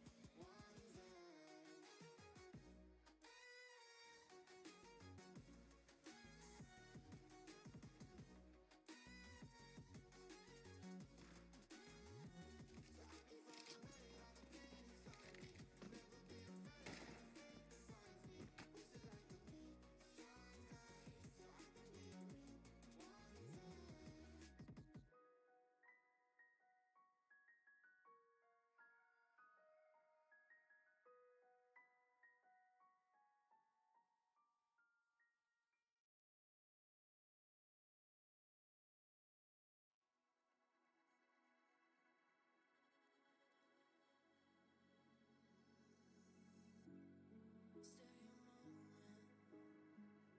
All my walls are falling, and my heart is beating loud until I hit the ground. Will you stay around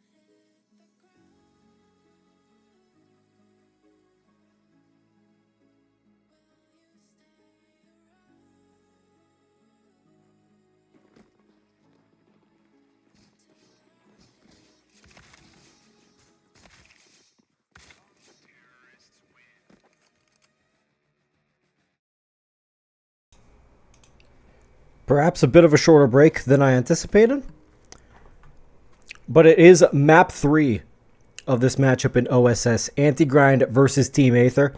The former having won the knife round to decide the starting side of the third map. And I mean, it's Anubis. You gotta go on the T side. You just gotta. So Anti-Grind looking pretty dominant coming out of that second map performance on Mirage. Kid Neon's in the chat with the what face. Why would you what face, bro? It's a good time. It's a great time even. It's amateur North American Counter-Strike. As if the pro level North American Counter-Strike wasn't rough enough. And it will be a fast play into the A-bomb site. Tender a ton to do with these dualies, and he's going to do just that with the third and the fourth as well. Go on, King. Get your ace. The fifth is up there at the rugs. Jumps up for it. And Aether is here, and they mean business on map 3.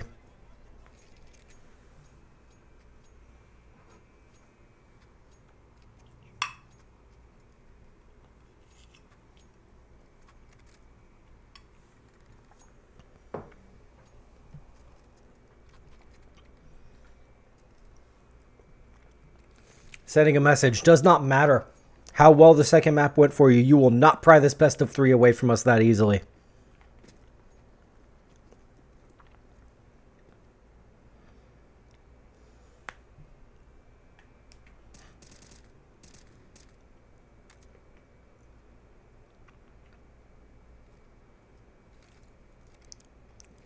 So a full Glock Eco to come out from Anti-Grind.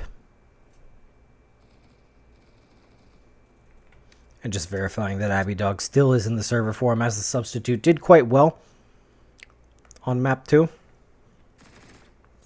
But much will be required once the AKs start to come out, if they want to close out this best of 3. And it's going to be a clean 5-up with a triple kill from Micro to bring us into the first gun round. And we have spoken of how the economy can spell trouble for the CTs if it gets away from them. I would say even more heavily important on Anubis compared to the remainder of the map pool, because it does just by default lean so heavily towards the T side. You need the guns, you need the utility to even have a chance in a lot of these rounds.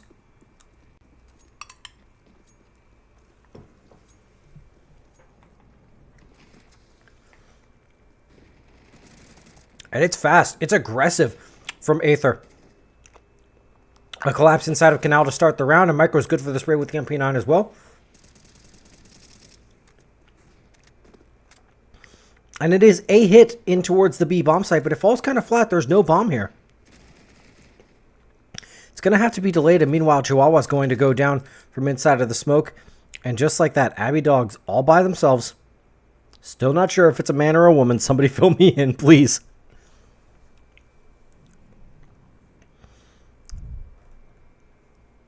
But at any rate,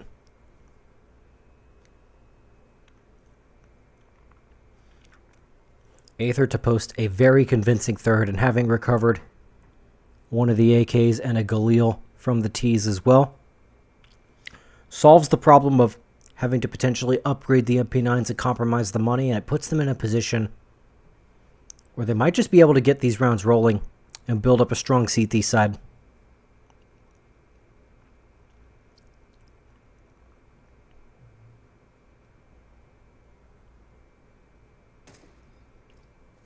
I think the round outcome is more or less academic at this point. Abby Dog just playing for information and economic damage, but Tender not having any of it. Spams them out through the wall, finds the third round, and again puts Anti-Grind in a position where they're on Tech 9s once again. Now, we've seen a couple of these rounds go in the direction of the pistols in this best of 3 already.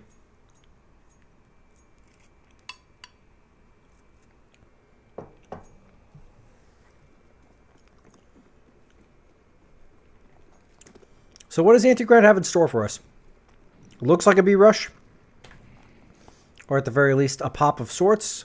It's once again a doubled up E-box setup for the fellas on Team Aether. And that'll prove effective as Clipzera and Arius farm up all 5 kills, the full house.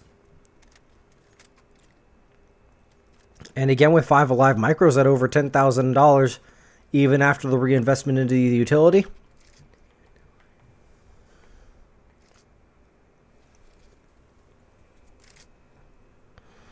So a series of dominant CT starts throughout this best of 3. It's just the question of how far forward can Aether carry this before Anti-Grind start to put up a bit of a fight back. Knife are pretty effective on the AWP throughout the second map especially. So we'll see if any space is given, any opportunity for picks. And Abby Dog's actually just going to go fishing for the straight entry out onto the A site. But not to be. Tender mops him up. And there is an opportunity for a timing attack out here on the B-bomb site, as Clipzera is alone and the rotations are not coming through. But as we saw on Ancient, Aether does a really good job with these mid-round reaggresses. These pushes for information, getting them in position to be able to mount the retake if the bomb site is to fall. And after mid is cleared out, it gives them enough information along with the nades coming in over towards B side as well that the rotation will come in through Temple. And Micro will be left to cook on this T-spawn lurk. He'll find one and really just has to stay alive here. The threat is actually stronger than the execution of pushing forward, and he's going to realize that, but knife out, this is a little bit scary. Manages to get out in the meantime, and it's actually going to be a reroute over towards Eba. What is happening here? Micro is giving away all of that space over towards B main, and it's not exactly in a fashion where they don't know that he's coming from Temple. So all three of the CTs coming in from the same side here.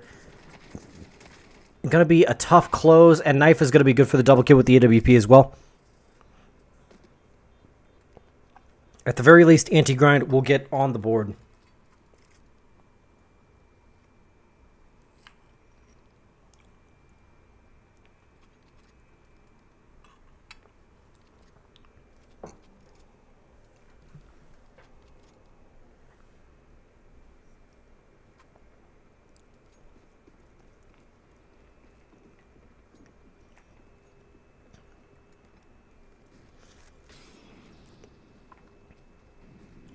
Anti-info molly over towards the E-box.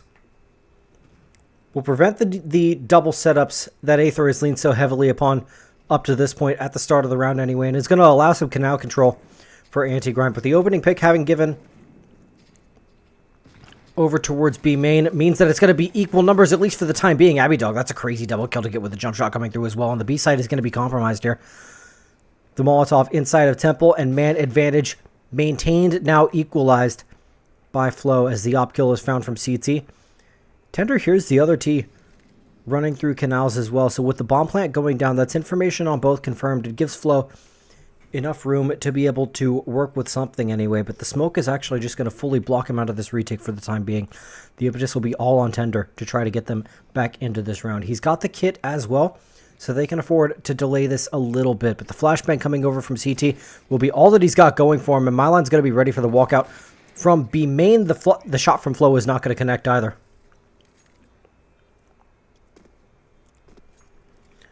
But as we talked about previously, with the round victories at the start of the game being so clean for Aether, it's going to allow them another 2 really solid buys, even in the face of anti-grind coming back and winning rounds. But their economic advantage has more or less dwindled to nothing at this point.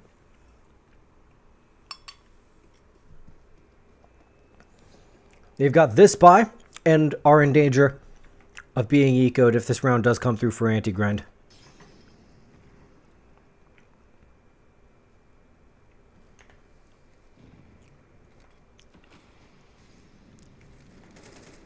And on the flip side of that, anti-grind have dropped enough players on these rounds that a round loss might yet prove very problematic for their own economy as well. Clip Zero almost finds the spam through the smoke.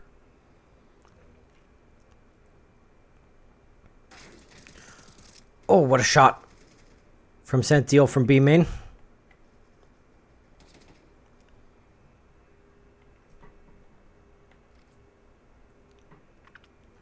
And looking like anti-grind have started to crack the code of T-side Anubis, which is just hit B. Just hit B 17 times in a row. It's not even 17 rounds and a half, but you hit B 17 times in a row and it just works. Of course, I say that. The bomb will actually go down over towards the A site. That's because they have to compensate for how heavily B has been hit in these rounds. The A-bomb site left wide open.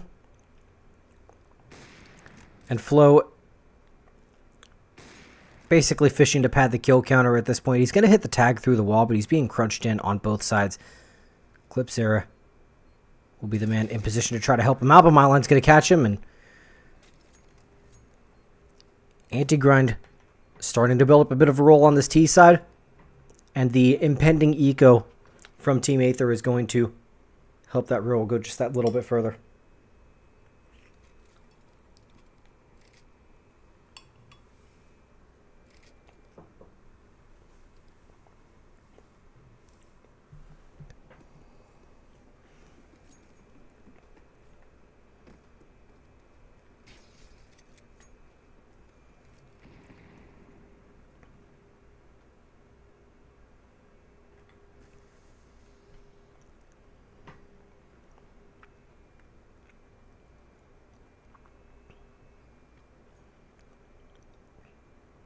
Some weirdness inside of this A main smoke.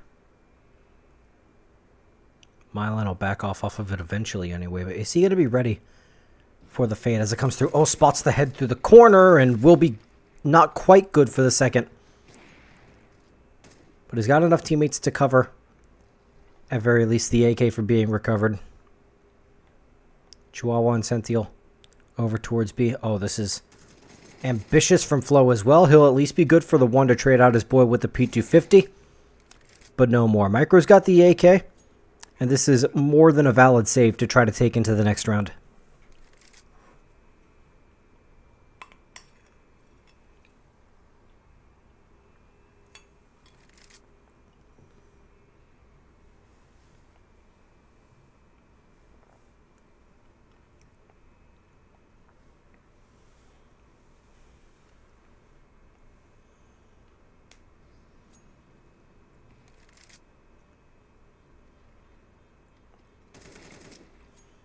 And actually, an op wouldn't be a bad grab.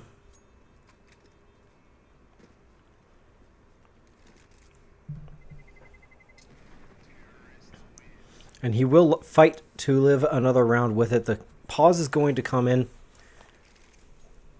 Likely a tactical from Aether. Oh, nope, looks like a tech pause on behalf of Antigrind.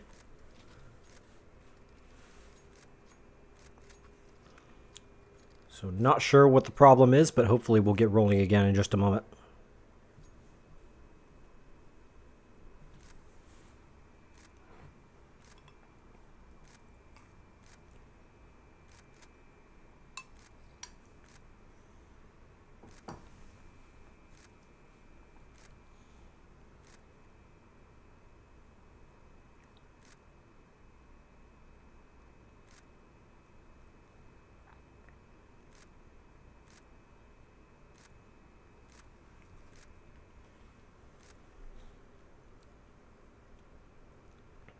Is Kid Neon still in the Twitch chat?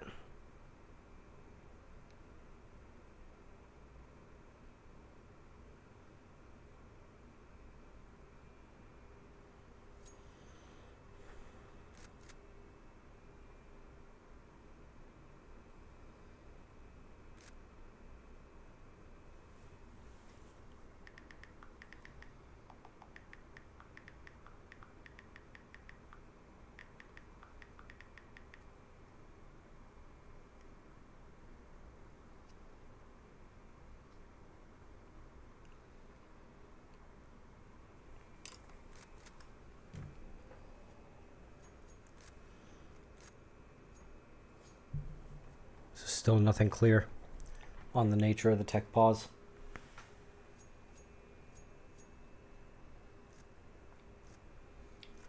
A tragedy did befall me in between the maps, fellas.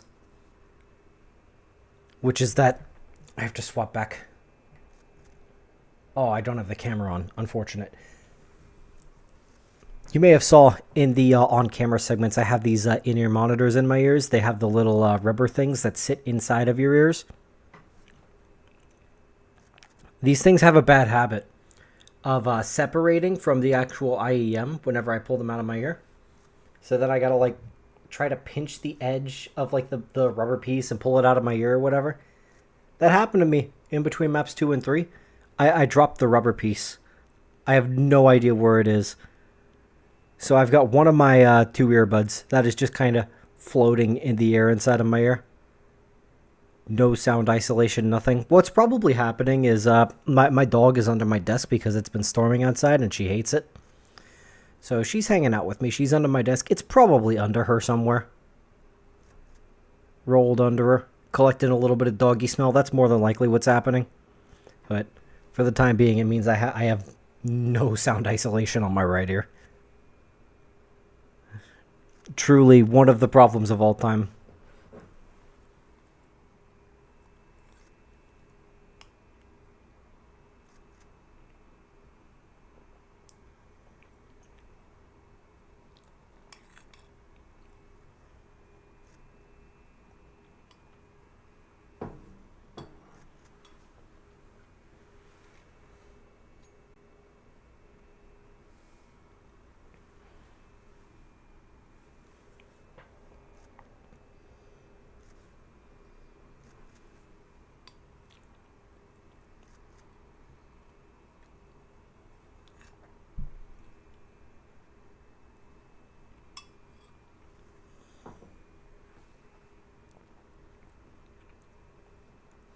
Is RTX in the chat right now? Any idea what's going on with tech pause?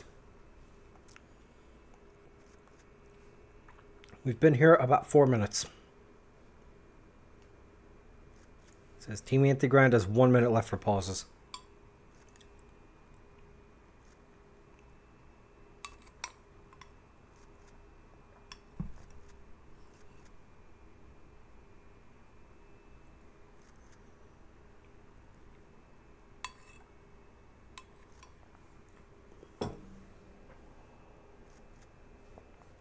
They're watching the Brazil game. You know what? I wouldn't put it past them. It's Kino? Ah, you can't tell me that, Yasuke.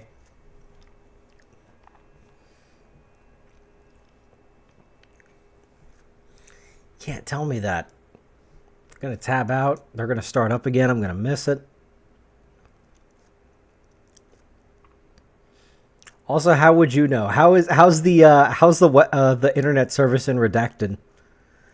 Surely you're watching this on like 144p.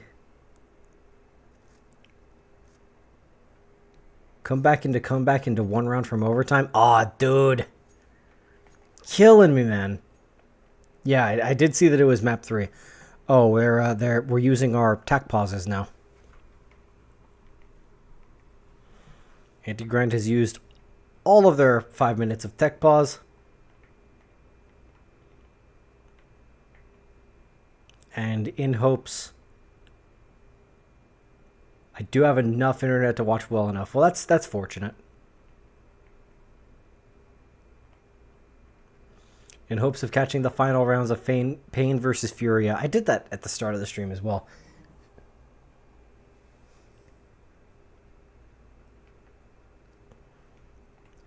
Fane as opposed to Pain. Fane versus Furia. All right, come on, fellas. What are we doing here?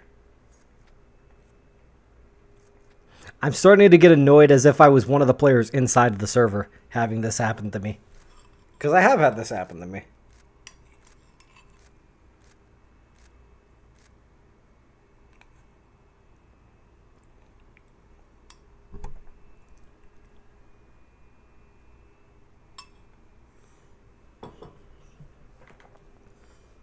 Alright, you've baited me. I'm tabbed out. Know what you mean? Sympathy pains? Alright. Come on, fellas. Are we going? We're not. They're baiting me into it, but that's another 30 seconds I could tab out and see if this Pain versus Furia game goes into overtime. It's a 2 versus 2 on the A bomb site. Snow and Big Uzera trying to make their way up from short, but Molodoy is going to be good for the op shot over from the big pit. Spray wildly into mini pit, and Molodoy trades it out from the big pit after the first frag is found, and we're going into overtime. See, take out Harry and Hugo. I could do it. Put me in, coach. In the arena right now. Blast, I'll DM you my email on Twitter. Send me the plane ticket. I'll make my way out there ASAP. Yeah, this is silly, man. What are we doing here?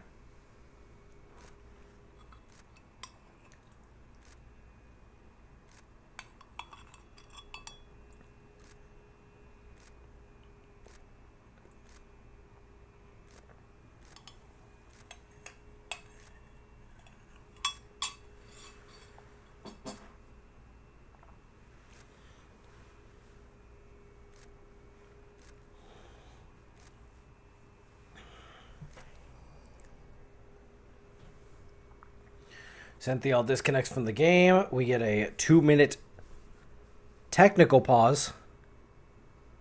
On top of the 5 minutes of pausing. Like,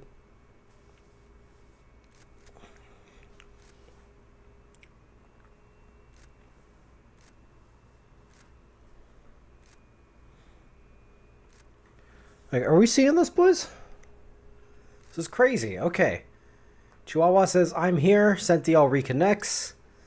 There are no more pauses to be had. Either they're playing 4 versus 5 or they're not. But it seems like they're not because Chihuahua is here. Have no fear. Op is traded over to Naifa. We are live once again.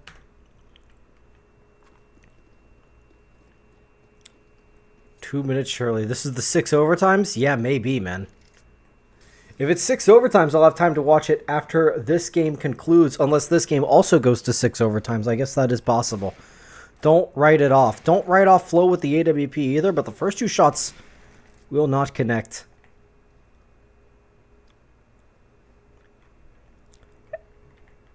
And Abidog's been doing a really good job up to this point of getting the control up through Canal. They're aware of the possibility, maybe not fully ready for this lurk. Through the E-box, Flow finally connecting with the AWP. Has to reload, so that makes it pretty awkward. Abidog's actually going to catch the lurk through, but is only good for the 1 versus 1. Sentiel to find it. In return, along with Arius over towards CT. So Micro has made his way over to Temple as well. But the bomb, in light of this, MyLine has lurked out over towards A. And Micro is going to be left in the 1 versus 3 with the bomb making its way over towards the A bomb site.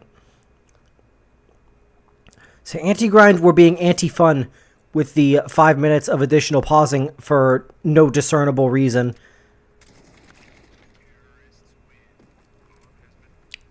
But now it's feeling more like an anti-Aether sort of vibe, sort of approach. 4-0 to start for Aether, and now 5 in a row. If my count is right. 5 in a row for anti-grind.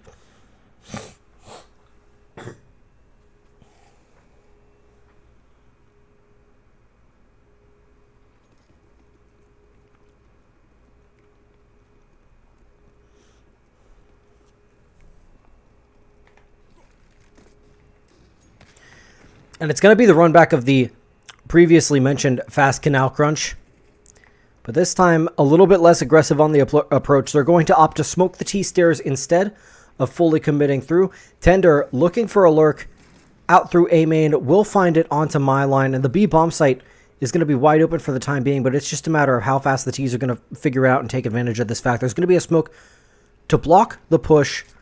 But more than likely committing through our anti-grind. There's going to be a lot of bodies over towards the skinny pillar and E-box for them to find. But the bomb will go down more or less uninterrupted. Arius will find one more for his trouble. And Tender's got the AK. And he ripped from the hands of MyLine's body earlier in the round. And this would be a fine save to take into the next round. But he's fishing for an opportunity to try to break the win streak. But not so, as Chihuahua will find the back of the head. And despite the start looking completely dominant from Aether, it now looks much more like a regular Anubis scoreline.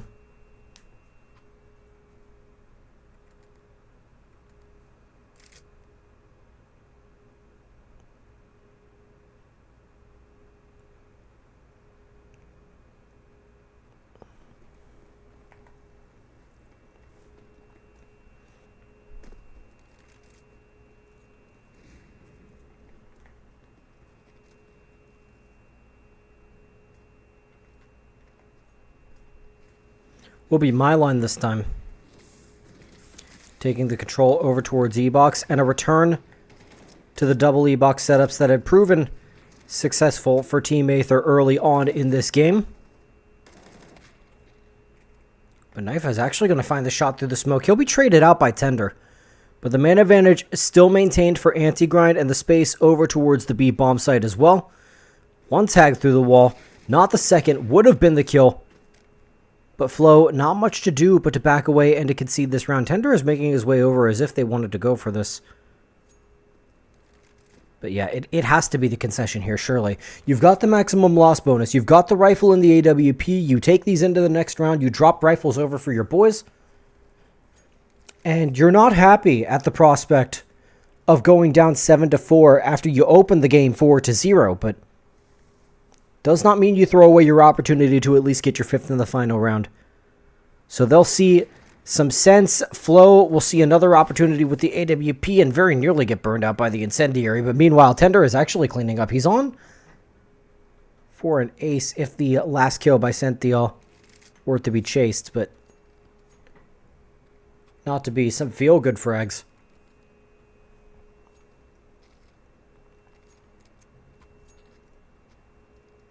But set that round and the pistol round ace aside, and that's the majority of the man's impact so far on this CT half. But one more opportunity to try to step it up here. And it is really good impact, to be fair.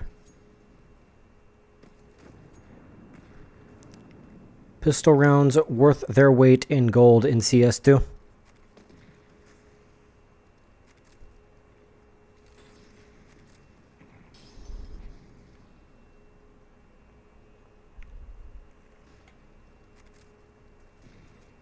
Fast E-Buck control taken by the T's.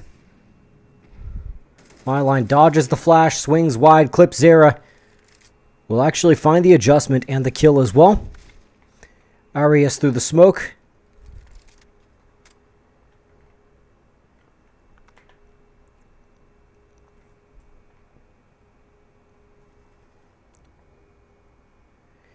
Naifa and Abby over towards mid and Senthiel towards B main. It's going to be a matter of following the picks wherever they find them. Posted up on the camera. Oh, he didn't see him. Naifa didn't see him, but he readjusts and finds the shot onto Micro as well. But Flow over towards A main will trade it back with the AWP and maintain the man advantage for Team Aether. So Senthiel links back up with Naifa. Oh, they're going to drop right into the open arms of the two CTs waiting, and Arias is going to find the double kill. And that'll make a 5th round for Team Aether. Breaking the round win streak, is that going to be enough to bring them over the line and close out this best of 3? A pistol round victory followed by a 2nd round conversion evens the score here.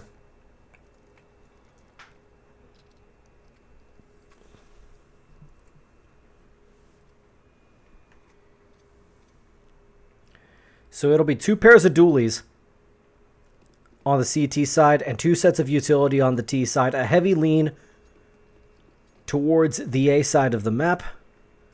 It's actually going to be 3 pairs of dualies coming out here for Anti-Grind. And Deja Vu, very similar setup to the first pistol round here. What is different, however, is the pace. Much, much slower from Team Aether. Still keeping all of their nades up for the time being. Giving Arias the opportunity to fish for some frags with this P250.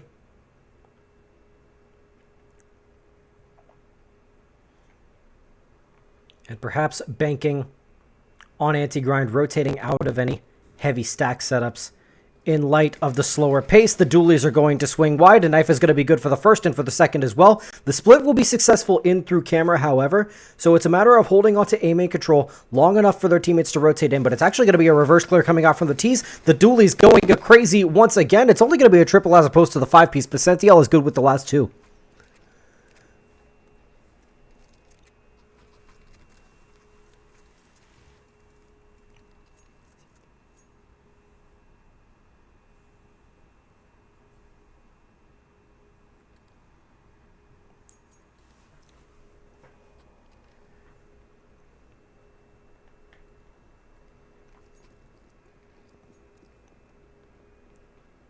Pain cleared, 4-0 in overtime.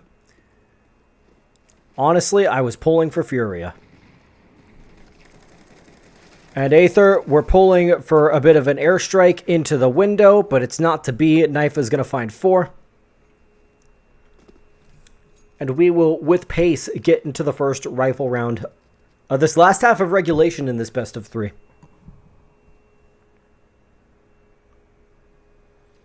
At least people's pick'ems weren't ruined. Ain't that the damn truth? My playoff pick'ems might actually look okay. Maybe. My playoff pick'ems and nothing else.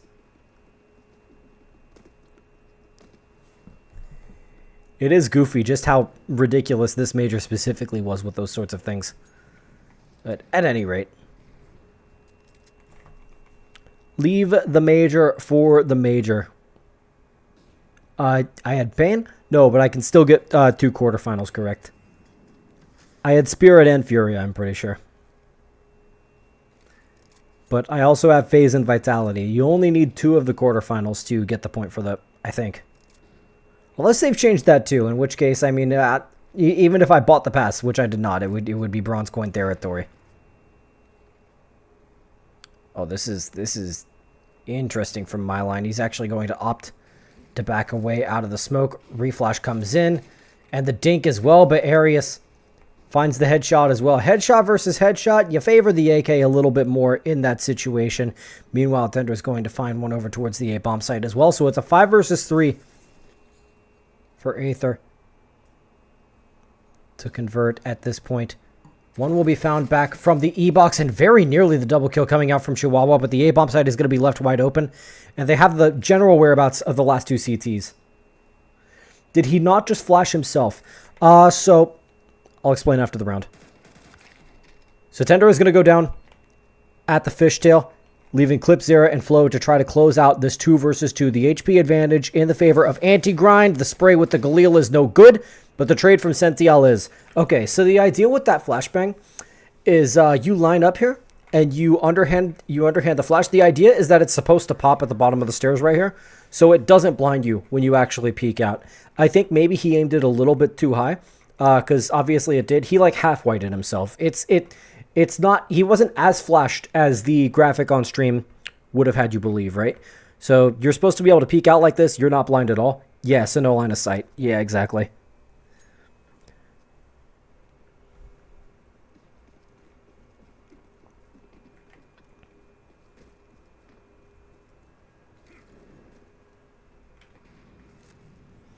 Yeah, I always found that unreliable personally, so I always turn from it.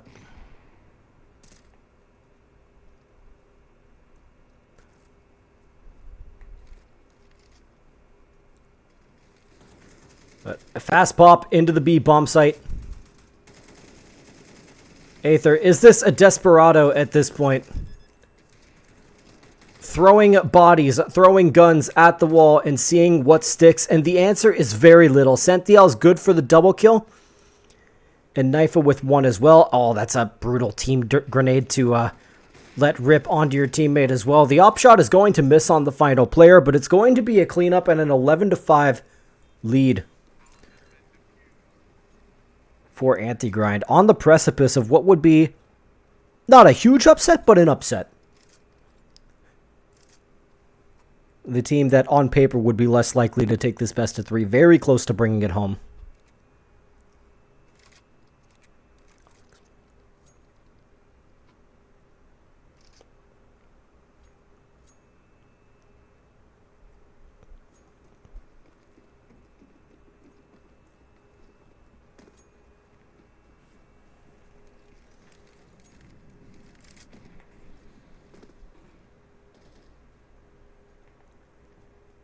Great shot over towards middle for Micro to open the round up, and it's going to be the fast crawl for 4 players into A main.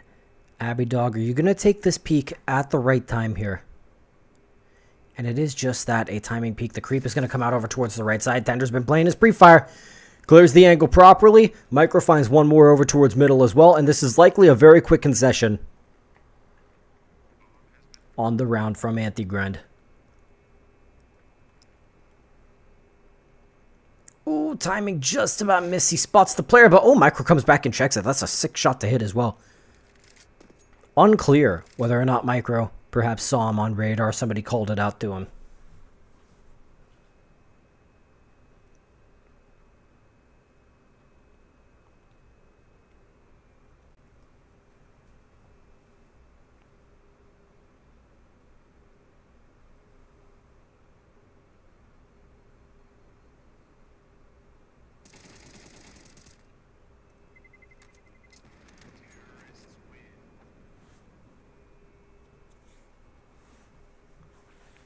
So Aether to post to 6th and leave Anti-Grind in a position where the buy could come out on this round, but there would be some compromises, certainly. Some MP9s, perhaps pistols to be had. It looks like that's what they're going to opt for. Actually, the refund comes in. And it's the investment is a little more tempered. Playing more so for the next round. If you want to hand it to us on a silver platter, we'll take it, but willing to play the long game or anti-grind. And it's going to be a stack over towards middle as well. Favoring the A site. My line is solo with the rifle over towards B. Now, will this flash and clear into A main prove fruitful? It seems to, at least off of rip with Abby Dog going down. Cynthia and Chihuahua here. To try to clean it out. And yeah, Tender cleared that angle out on the previous round. He'll do it once more. Cynthia left alone with not much to do. Chihuahua dropping the well play in the chat. And you gotta. Smart. Really good on Tender to remember to clear that as well, as it wasn't actually Chihuahua in that position prior. It was Abby Dog who went down in A main. So having the presence of mind to clear that position once again, understanding that there was the possibility for the bait setup there, and it winds up proving fruitful for him.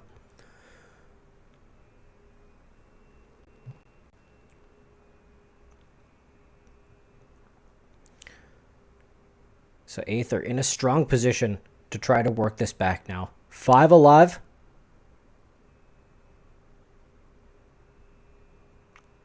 And we'll have another strong buy to contend with in the following round, irrespective of whether my line actually goes down here or not.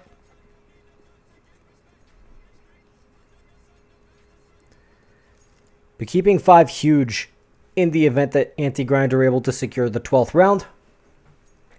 You have the means to be able to keep the comeback rolling. And this is pretty ambitious from anti-grind here. It's actually going to be the double op setup coming out instantly on Anubis.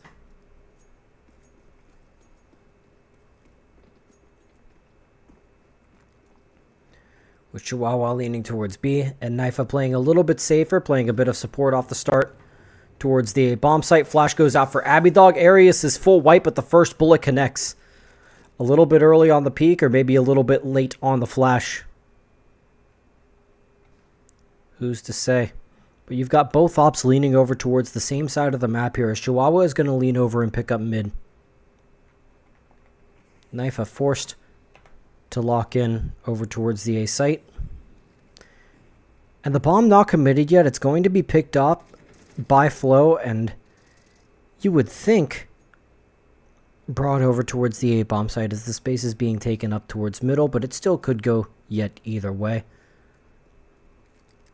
And towards B seemingly more likely, as the T's are going to be pulling back off of middle. My line does really good to get the information there and get out alive. That's the biggest thing. So they have an opportunity to try to fight back this push, and they're choosing to fight the E-box side of the split, but Arius has actually done really well to get that kill even through the blindness.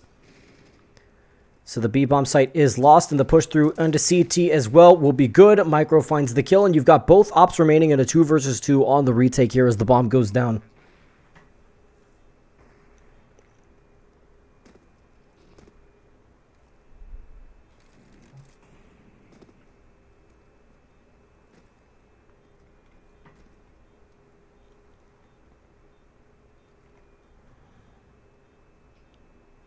And Flow, not much to do, but post up and hit the shots when they come your way. The first onto Chihuahua will go down. The second AWP is there and present, but enough damage through the wall from Tender means that the shot from Flow can connect for the kill. And Aether has got an 8th round, and they've got anti-grind on the ropes economically.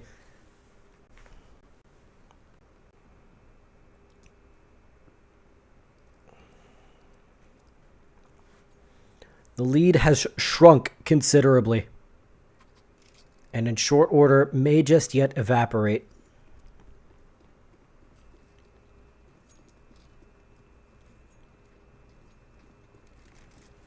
One flashbang over the A bomb site. It's a run back on the previous round. Chihuahua is going to be full blind, but good for the first onto Arius. Myline gets his one with the 5-7 as well. The AK spray is belabored. It's wild, but it'll come through. And after the trades are said and done, it's down to a 3 versus 2 in favor of the ecoing anti-grind side. And Knifa and Abby Dog have got the full information over towards Canal. The T's are not present here at all, but they're going to opt to play it as a bit of a death ball as Myline has made his way over with the recovered AK from middle. It's just a matter of do they miss the timing on this cross up middle? This is potentially so huge. Oh, Knife is not looking the right way. He's not looking the right way at all, and Tender's actually going to find him in the back of the head. Now, my line still in position to keep hold of the A site for the time being, and the fact that they've slowed down a little bit means that either player will have time to get to the bomb site that they're going to wind up taking it towards, and it will be the B site. So Abby Dog, to hear this in short order, the nades are going to start the ring. Are they ready for this flank from B main? The bomb will go down, and Flo had the right idea, but the crosshair in the wrong position. And the plant towards CT more or less tells them that Tender is going to be very likely be over here. So Abby Dog's able to speed up from Canal. They've got the smoke onto the bomb as well. It's a tap. It's a spam from Tender. The HE break, not fruitful. Now the swing out is going to be a little bit crazy from my line. I mean, he just gives that right back to him. The Molotov is going to come out. The defuse, it's a 10-second hold. It's a full spray with the AK. He can't find him. Oh, he can't find him, and he winds up dying in the Molotov. Oh, you hate to see it. And Abby Dog's actually going to close it out and bring a 12th round and 4 match points for Anti-Grind to close out this best of 3.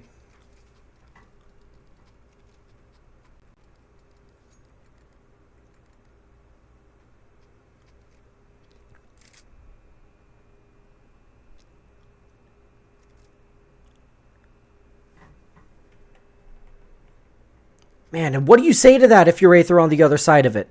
Tender having done so much to get them back into that round, the triple kill. And still not yet enough. Feeling he has to do it all on this third map for his team. And it's a good start. It's a good start to the round for Knifer to go down there in middle. At the very least, Tender doesn't have to do that one for his boys.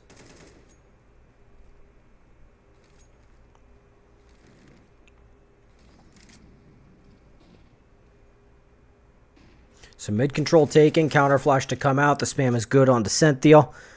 It's a 5 versus 3. And Aether trying to regain control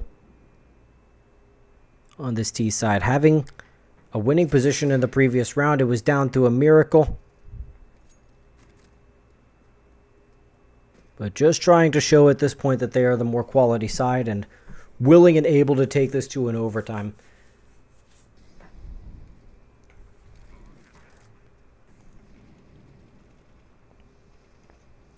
And it is more conceivable than the scoreline might even lead you to believe. On top of being on the favored T side, the CTs aren't going to have much in the way of money after this. There's only $1,900 coming into the bank account at the end of this round.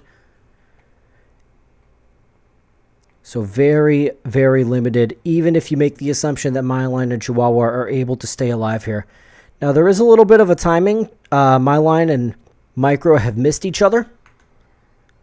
So, in all likelihood, the guns are going to stay up into the next round, and that's an opportunity to potentially try and close it out. Now, it's a question here for Anti-Grind. Do you opt to go up into the force buy here? Abby Dog's got enough money to get everything they could want. You can drop over some MP9s from the 2 players that have saved their guns from the last round. Try to close out the game here. Or do you allow the economy to continue to build up, in all likelihood, for Aether? Do you allow it to go 12-10 and try to close it out at that point? And it looks like that's the decision that they're going to go with. A little bit of investment comes out from Abby as they're able to do so. They've still got plenty of money to take into the next round after the Deagle and Kevlar. And it's going to be opting... Oh, you hate to see that. Flashbang getting missed. Might not wind up mattering as none of the T's were close enough to really get hit by that first flashbang. And it's going to be a bit of a brawl with the pistols over here. But Micro good for the double. And Aether doing a really good job just staying alive, playing these fights together. The M4, they try to recover it, but will go down to Flo's Tech 9. And Chihuahua's got nothing to do but to try to save this AWP now. Is Arius going to miss him here? He just might. So he'll keep it moving over towards middle. Or maybe not. Reconsiders it. And the bomb is actually rerouting over towards the A-bomb site as well, with the barrel being spotted. You had the feeling that maybe Arius wanted to get silly and go for the knife there, but opts for the AK headshot. And it's 2 rounds that separate these two teams and separate us from a potential overtime here at map 3.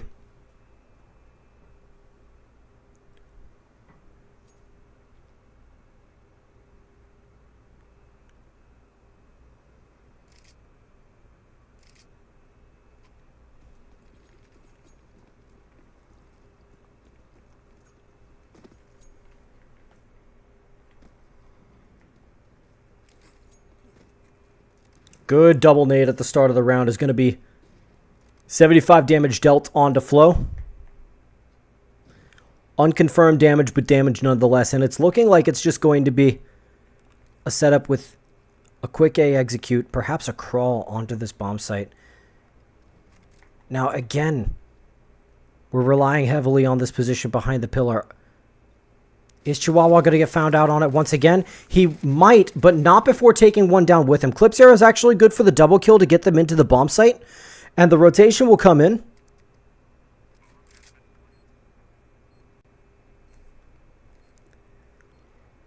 But a 3-on-4 retake with no kits, and Anti-Grind are going to think better of it. They have to concede the round here. They have to make the buy as good as possible coming into the next round, actually have the kits and the grenades to be able to go for a retake if they find themselves in that position once again. So a huge impact round for Clip Zera to come through for his team with the double entry onto the A bomb site.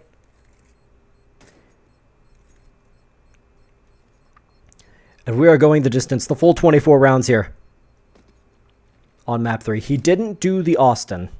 That's true.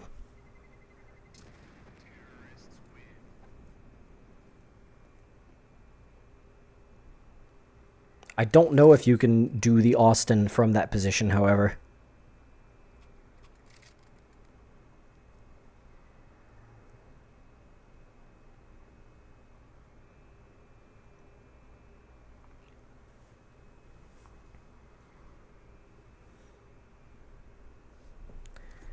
Time to lock in if you're Anti-Grind.